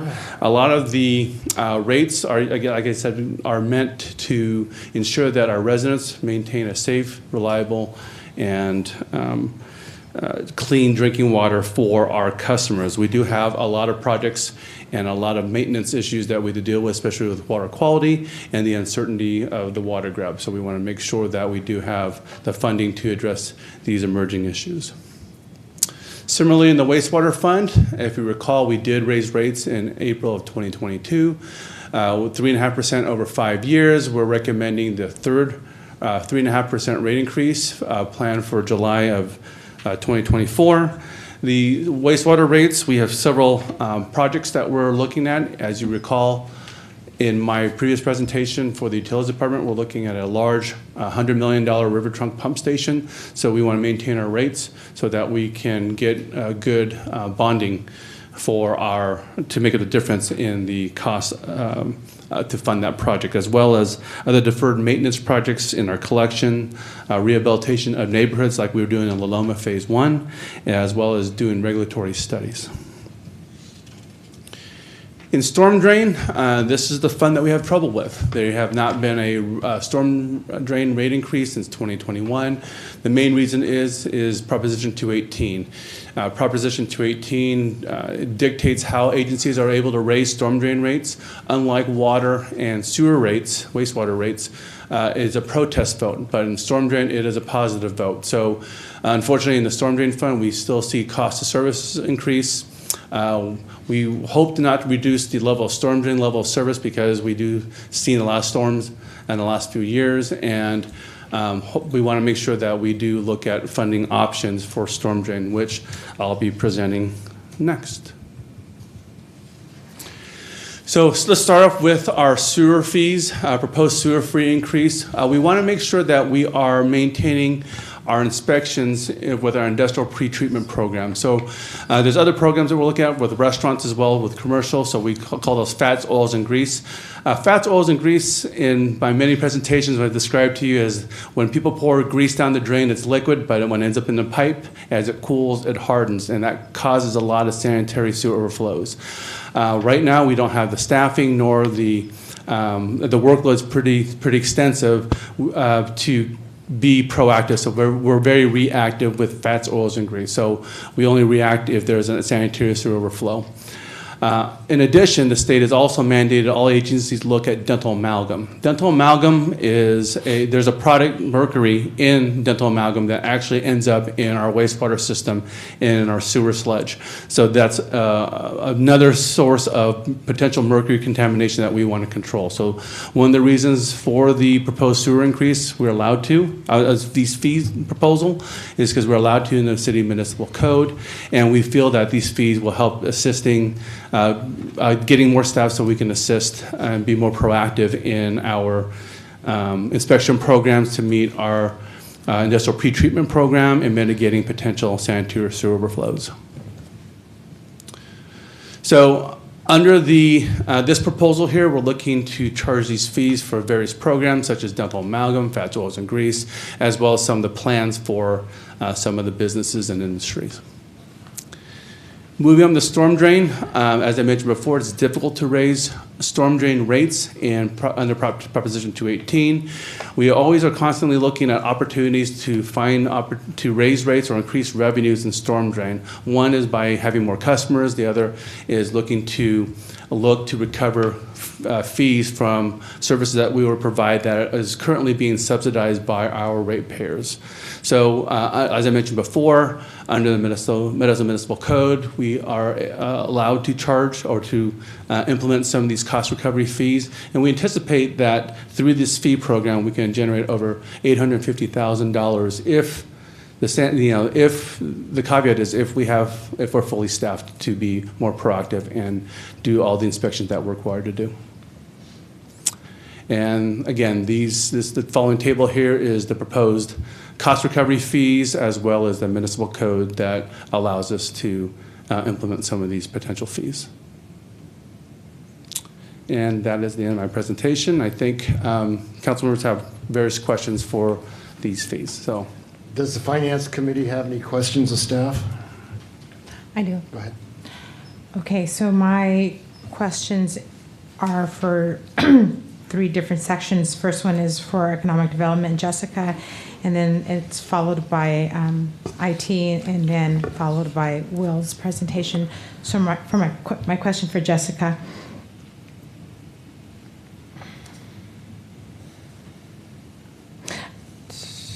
In regards to development and user fees, the building fees, the planning fees, capital facility, land development, water and sewer connection, fire, landscaping, plan checks, how do we compare on these fees with other similar municipalities?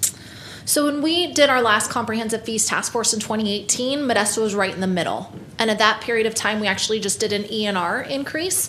And so that's staff's recommendation to go through that comprehensive fees task force again to do those comparisons and ensure that we are, comparable to our neighboring cities as well. What's an ENR? It's the engineering news record, and it's the construction cost index. So it's basically an inflationary increase to reflect the inflation over the last year. I see. So once we do that analysis, we'll determine then if it's a fee increase is necessary or not? Or I think once we go through the full task force, and what it would do is basically they review each of the fees and the level of cost recovery to the city. And then this committee would make recommendations to a council committee and then council could choose to make a change at that period of time. I see. Okay. Thank you. Councilman Wright? Yeah, I have a question for Jessica. Okay. So the fee is 0.2%, right? Which is 0.2%. Yes. It's not 2%, but it's 1/5 of 1%. Yes. Okay. So are the fees based on the cost of the project? Is it based on the square footage of the project? Or what is it based on? So the increase would be based on what the standard fee was at the time. So for example, our capital facility fees for commercial, it's square footage, but for single family, it's a flat fee. So it really depends on what fee it is to tell you how it's derived. And have we looked at a reduced fee for affordable housing? So affordable housing, the impact fees or the capital facility fees have the opportunity to be waived, which ends up in about an $18,000 savings for affordable housing. Okay, thank you. You're welcome. Okay. And it wasn't IT thank you, Jessica, for your presentation. Oh, do we? Go ahead. Okay. It was Parks and Rec that was my second question too. And my question is in regards to the golf green fees. The proposed increase that we have on the golf greens, are we applying them evenly across all constituency groups? For example, students, seniors, also there's some nonprofits that utilize our golf courses. So are we applying the increase in golf fees across the board?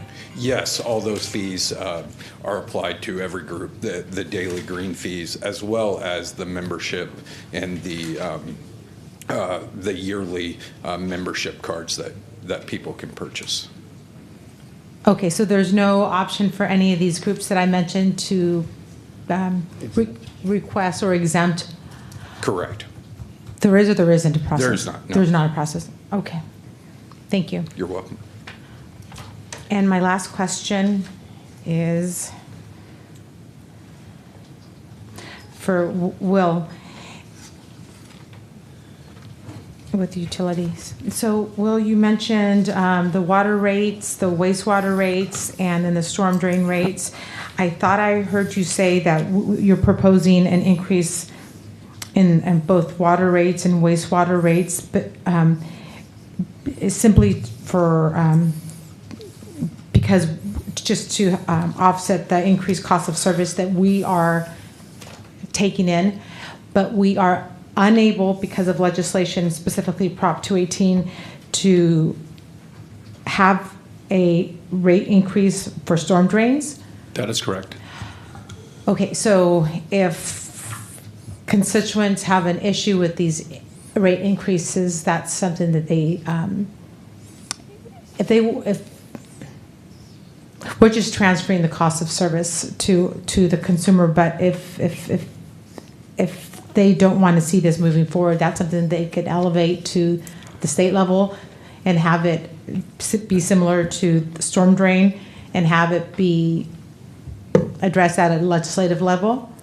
If you're referring to both water and sewer wastewater rates, that's under Proposition 218, that's property related, and that's the protest vote. But under Proposition 218, you need a positive vote to increase those rates. So I want to make sure that the city did have a Proposition 218 ballot measure, so council did adopt the 5-year rate increases, 4.5% increase for water and 3.5% for the sewer, but we haven't had a rate increase for storm drains since 2001. Are we prohibited in the storm drain rates to increase them because of legislation? We're not prohibited, but it's difficult to raise the rates, provide the justification. We need 50% of the public to vote positive and say, yes, raise my storm drain rates. So it costs quite a bit of money, anywhere from $60,000 to $100,000 to get a ballot out there with the high chance of it not passing. And we do not have those restrictions for the water and wastewater rates? Correct. Interesting. Yeah. Okay. Thank you. That's it. Okay. Does council have any questions of staff? I have a question. Go ahead. No, I don't have a question. Okay, we will, I'll go open up to the public. Would any member of the public wish to speak on this item? Seeing none, I will close public comments. Ask Finance Committee for further comments. I have a comment. Go ahead. I'm really concerned about the wastewater and the water rates for the simple reason I know that a lot of our citizens are struggling right now financially with costs of gas, costs of food, cost of everything else that's going on. We did raise some rates last year on garbage and some other rates, and really concerned about we keep raising rates, eventually everything crashes. And I'm concerned about the individuals that are trying to make ends meet, and whether or not, is increased rates going to, end up putting another family out on the street because they can't afford, to live in their home anymore. So I have a lot of concerns about raising rates at this time in those two areas. Okay. Thank you. Any further comments? Vice Committee members? I have a question for, a comment for Will. And the comment is, can you explain the financial assistance program for those who are, find themselves unable to pay their utility bills? Yep. So as Deanna mentioned, we've seen a 30% increase in the rate assistance program, where if you qualify under a certain salary or cost of living, you can qualify for a $45 rate assistance program from the City of Modesto. Thank you. Any further comments by council? Seeing none, next agenda item. I do have I want to talk about the airport fees. I'm sorry, I didn't know. That's fine, go ahead. We're taking one at a time, or? We took them all the time, but Okay. go ahead. Yeah, but You're talk here. about the airport fees. Thank you, Bill. My question is, the airport fees applies to who? All our tenants there, basically the land lease, hangars, and so those are all our tenants. It applies to all our tenants. So in what was presented earlier today, so it looks like the revenues for the airport is about $200,000 more than our expenditures. Is there a reason why we need to raise the fees? So some of those revenues are because we have contract and agreement with Tesla, which ends, I think we're into second year. Right. So I think it's a good practice. We did a study, and we're right in the middle of the range on the fees. So it's a good practice to keep up with the revenues. If Tesla goes away, we don't go negative. Then also $200,000, surplus is not a whole lot, given that most of our tenants want improvements there. So we keep improving our infrastructure, which is when we're going to go over some of the deferred maintenance. We do have some deferred maintenance there too. So the new fees is going to go back to the tenants in improvement into the airport? That's what we've been doing for the past several years. So our tenants, generally speaking, are happy tenants because we keep putting money back to different maintenance.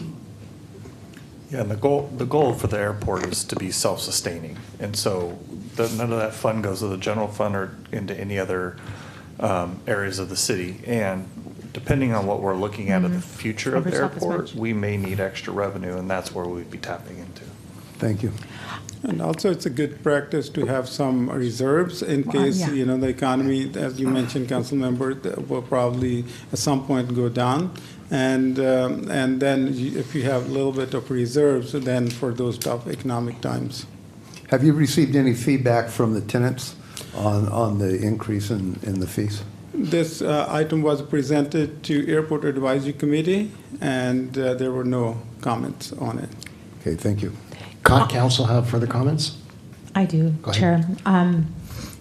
Also on the airport, on the hangars, is it a tax or is it a fee that is, I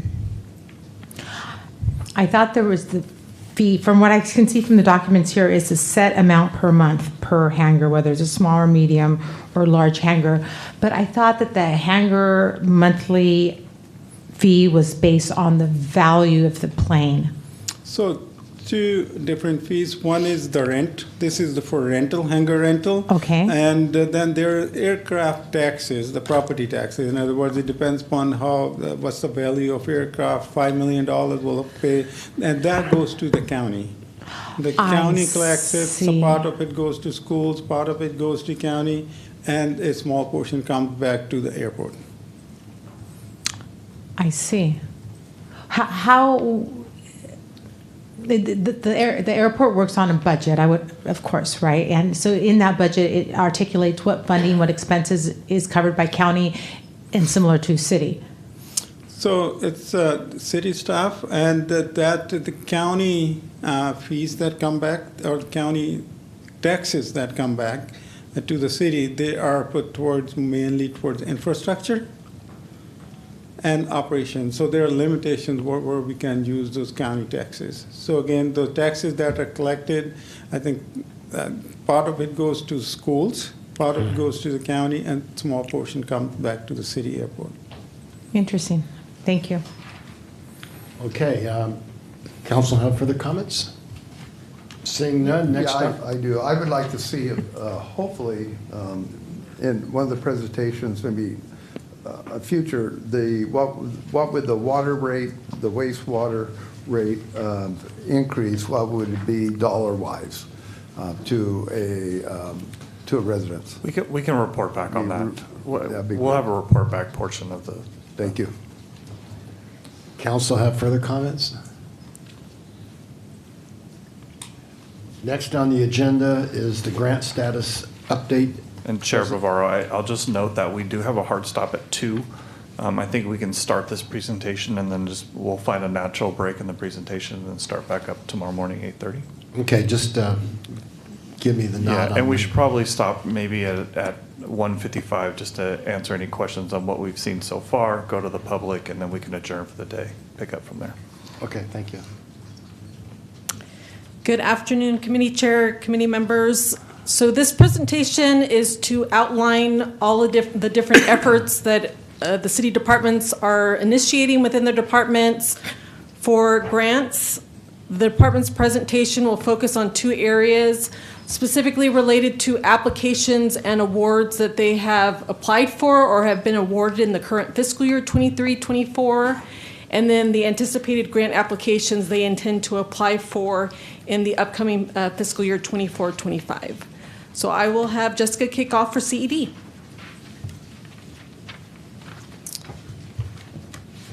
Thanks, Deanna. So up first are our awards that we receive annually. So we received last year our HUD entitlement grants. We did receive a project home key for just over $15 million. We received our permanent local housing allocation for 1.6. Our state earmark for downtown streets team for $1 million, and then our affordable housing and sustainable communities grant for just over $33 million. Last up of what we've already received this last year was our Clean California grant for $3.1 million. And what we're still waiting on hearing back from is our encampment resolution funding, which we had a pending request of $5.8 million. What we're looking to apply, or this is another pending one, is our Sustainable Transportation Planning Grant. This is in partnership with both StanCog as well as San Joaquin Valley Air, and we've applied for $450,000 to look at our reliable transportation network in our downtown area. For coming up for the next fiscal year, we anticipate we'll apply for and receive our standard grants both from the federal and state. We are looking to apply for the Affordable Housing and Sustainable Communities Grant for either the 7th Street Affordable Housing Project Round 2 or the Morris Village Project. And then we're keeping an eye on the encampment resolution funding for future rounds as well. Another one is the Adaptation Planning Grant Program, which is to develop a climate adaptation and resiliency plan. We would do this in partnership with the county and the neighboring cities in the community as well. So we have this in place and be eligible for other funding opportunities.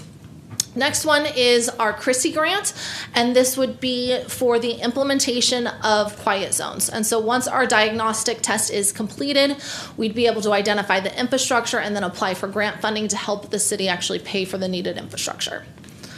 Next up is REAP 2.0. This is kind of on hold depending on what the state actually does with REAP 2.0. But as of now, there still is funding available through entitled through StanCog, where we anticipate just under $600,000. And I'll pass it over to engineering.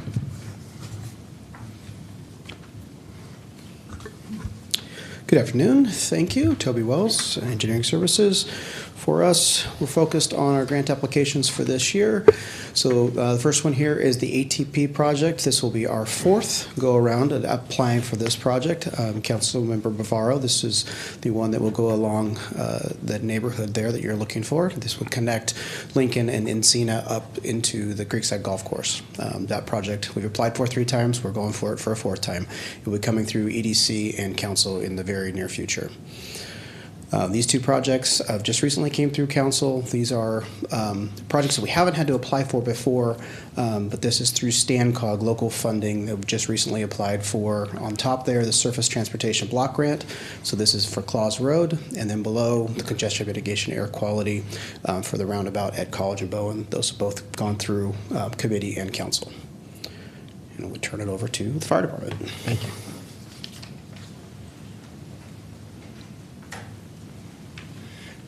Good afternoon, Finance Committee and Council.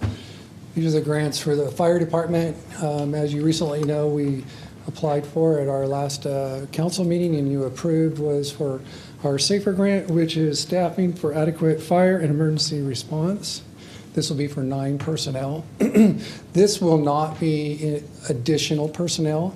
What this will be a continuance of the current SAFER grant. So we'll be essentially, this grant that we currently have in this fiscal year will be over in October, and if this is awarded, this will be a continuance of that grant. And then the next grant is our CAL FIRE grant. This is a grant that we generally get yearly. This is for wildland equipment. And that's it. Sorry. Thank you. One more. And with our SAFER grant, we also recently applied for our AFG grant. That's our Assistance to Firefighter grant. That will be for the paramedic enhancement that we're looking at, putting 10 personnel through paramedic school. Thank you. Next is the police department.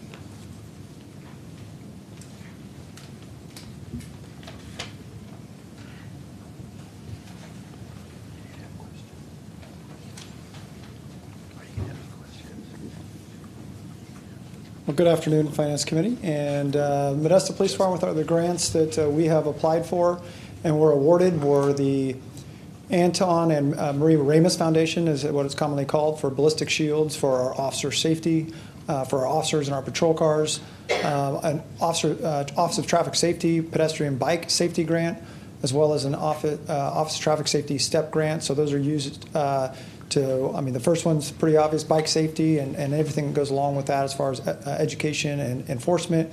And then our step grant is there to reduce DUIs. We do DUI checkpoints and other saturation patrol, things like that. We also have a BJAG grant that we get annually. It's about in the neighborhood of about $140,000. We use that for equipment, for personnel, mental wellness, RAP devices. There's different variety of things that we can purchase, and we use that grant to make sure our officers are equipped to go out in the field every day, and have been focusing more recently on officer wellness as well. We have a party patrol grant that we also apply for and generally get every year, and that helps us do minor decoys and making sure businesses are not selling alcohol to minors. And then we also recently got a grant for mental health for non-sworn responses to handle calls for service. As you guys know, our chat team and trying to find alternative ways to deal with mental health is a big deal. We were able to receive about $970,000 with that. And then finally, What we applied for and awarded this fiscal year was our Organized Retail Theft Grant, ORT is what we commonly refer to it as. It was a $6 million grant over 3 years that we have to spend that grant, and is going to be a huge benefit to our city in driving down organized retail theft. The applications that we propose either have applied or will be applying for this year.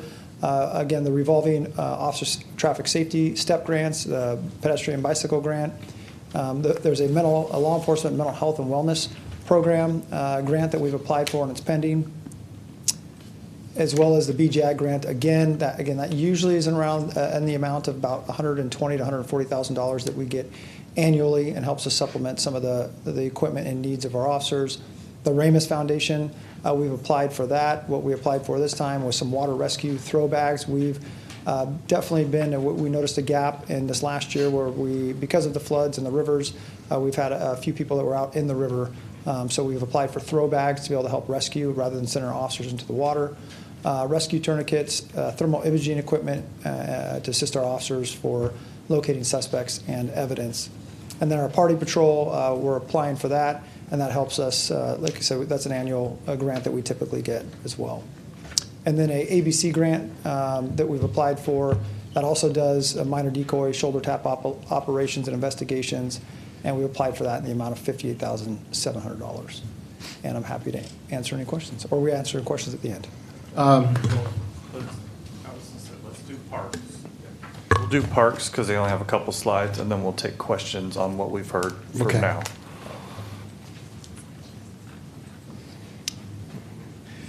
Okay, let's talk about grants for Parks, Recreation, and Neighborhoods. This past year, we applied for the Urban Drought Relief Grant. This was through the Department of Water Resources, and this was to provide turf replacement money for turf replacement projects to remove turf and install drought-tolerant shrubs, bushes, things like that. Also, we applied for the Budget Act Specified Grant. This was through the state of California, and this was allocated to the Awesome Spot Playground. Next year, looking at next year, we currently, we don't have anything in the queue, but we're constantly monitoring that, looking for options to help offset our costs. So we continue to monitor grants through the National Parks and Recreation Association, as well as numerous other groups. So I will pass that to Public Works. Well, we can do Public Works. He's got a lot of slides. It just depends on how quickly you can go through them, and I'll defer to you, Chair, if you want to keep going. We'll keep going. Okay. We have to be out of here at 2? We have to be out of here at 2, and I do want to give council an opportunity for questions before we leave, and then open to the public. Okay. Bill Sandhu, Public Works Director. We went applying for a lot of grants too, and several of our grants, besides the airport, got about $48,000 from FAA. Then we applied for lots of, and we were awarded all those in solid waste area, beverage container, SP 1383, tire amnesty grant, and then we also got local waste tires, used oil, mattress recycling, waste tire enforcement, and household hazard waste. So the most recent grant we got is AB 102. That is for our drop-off and drive-up events that we talked about this morning. That's AB 102 grant. Keep America Beautiful, household hazard. Also, again, SB 1383, an amount of $569,000. Recycling partnership grant. And some of the other bigger grants we got were in area of traffic. And so one of my favorite is Safe Streets to All. We're hiring contractors to study citywide safety and any enhancements. And that's about $1 million federal grant. And then CMAQ, congestion mitigation. That's to install fiber. So one of our theme is in upgrading our traffic signal system is to go to adaptive signals. Adaptive signals are the one that basically adjust the timing on real time based upon the traffic. So we did install a pilot project on Oakdale, all 12 signals on Oakdale. So we're testing adaptive signals. So you're going to see a lot of grants for fiber installation throughout the city. The other grants also, the fiber along Carpenter and Prescott Road, and upgrade traffic signal equipment. This is our ATMS, and also hardware at Dale Avenue and Pallandale, 1.1 million. And also, and again, fiber cable along Cisco Road for signal communication, that was $1 million. So ATMS, which is our advanced traffic management system. If you go on 4th floor, you see those cameras connected, signal connected to the cameras. So that's the end goal, is to connect all of our signals and be able to adjust the timing, which in some of the signals we already are because we're communicating with. And so that's kind of end goal there. So that's why you see millions and millions of dollars of grants, federal grants for that purpose. And because they support these kind of automation on signals, we're almost there. Then we have traffic signal synchronization outside the downtown, another project. Video detection, again, $750,000, and traffic signal and equipment upgrade at Sunrise and Orangeburg, $400,000. And again, fiber optic, Oakdale to Claus, that project is under construction. That's $1.1 million. Highway safety, HSIP grant. So there are a couple of highway safety, those 3 grants, and that's what is applied to a lot of backplates. Those are retro reflective backplates that you see throughout the city. That is a HSIP grant, and also some of the raised crosswalks at 5 schools. That's HSIP grant we get. So we got about 3 of those highway safety improvement grants. And also we applied for with the Office of Traffic Safety System. We're pending, so we're waiting for approval. This will be to buy and install Ethernet switches on our traffic signals so that we can communicate with the traffic signals and make adjustments from the office. And other pending grants are energy efficiency and conservation block grant. So that is a pending federal funding. And also we've been working with StanCog to look into electric vehicle charging station infrastructure, and that is applied and pending. Some of other proposed grants for public works, Ethernet switches, install fiber optic along Pallandale corridor and I streets, and fiber optic splicing so that we can connect the signals to Pallandale, Tully Avenue, and Coffee Road. You can see the theme here is to upgrade. We've been working on upgrading our traffic signals to most modern equipment, and we're almost there.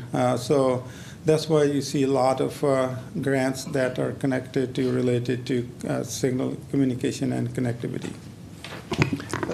Thank you. It's probably a good place to stop there, and we'll take questions. Yes, this finance, I'm going to combine questions and comments. Does the Finance Committee have any questions and comments? Yeah, I have a quick question for Jessica. So we're applying for a second grant for 7th Street, yes, which is really great for the project there. When is the first project going to start? So the first project's going to start, we have to apply for tax credits, which we will in the spring now, and then we should hear back in fall, and then would get started a couple months after that. Okay, it seems like it takes forever to get these projects up and running. A lot of different funding sources, yeah. I'd like to see them put more on a fast track if possible. Good luck. Great. Does the Finance Committee have any other questions and or comments? I do, Chair. Thank you. My questions are for Chief Gillespie and Bill Sandu. Chief, the California Organized Retail Theft Prevention Grant in the amount of $6 million plus, it was awarded and applied.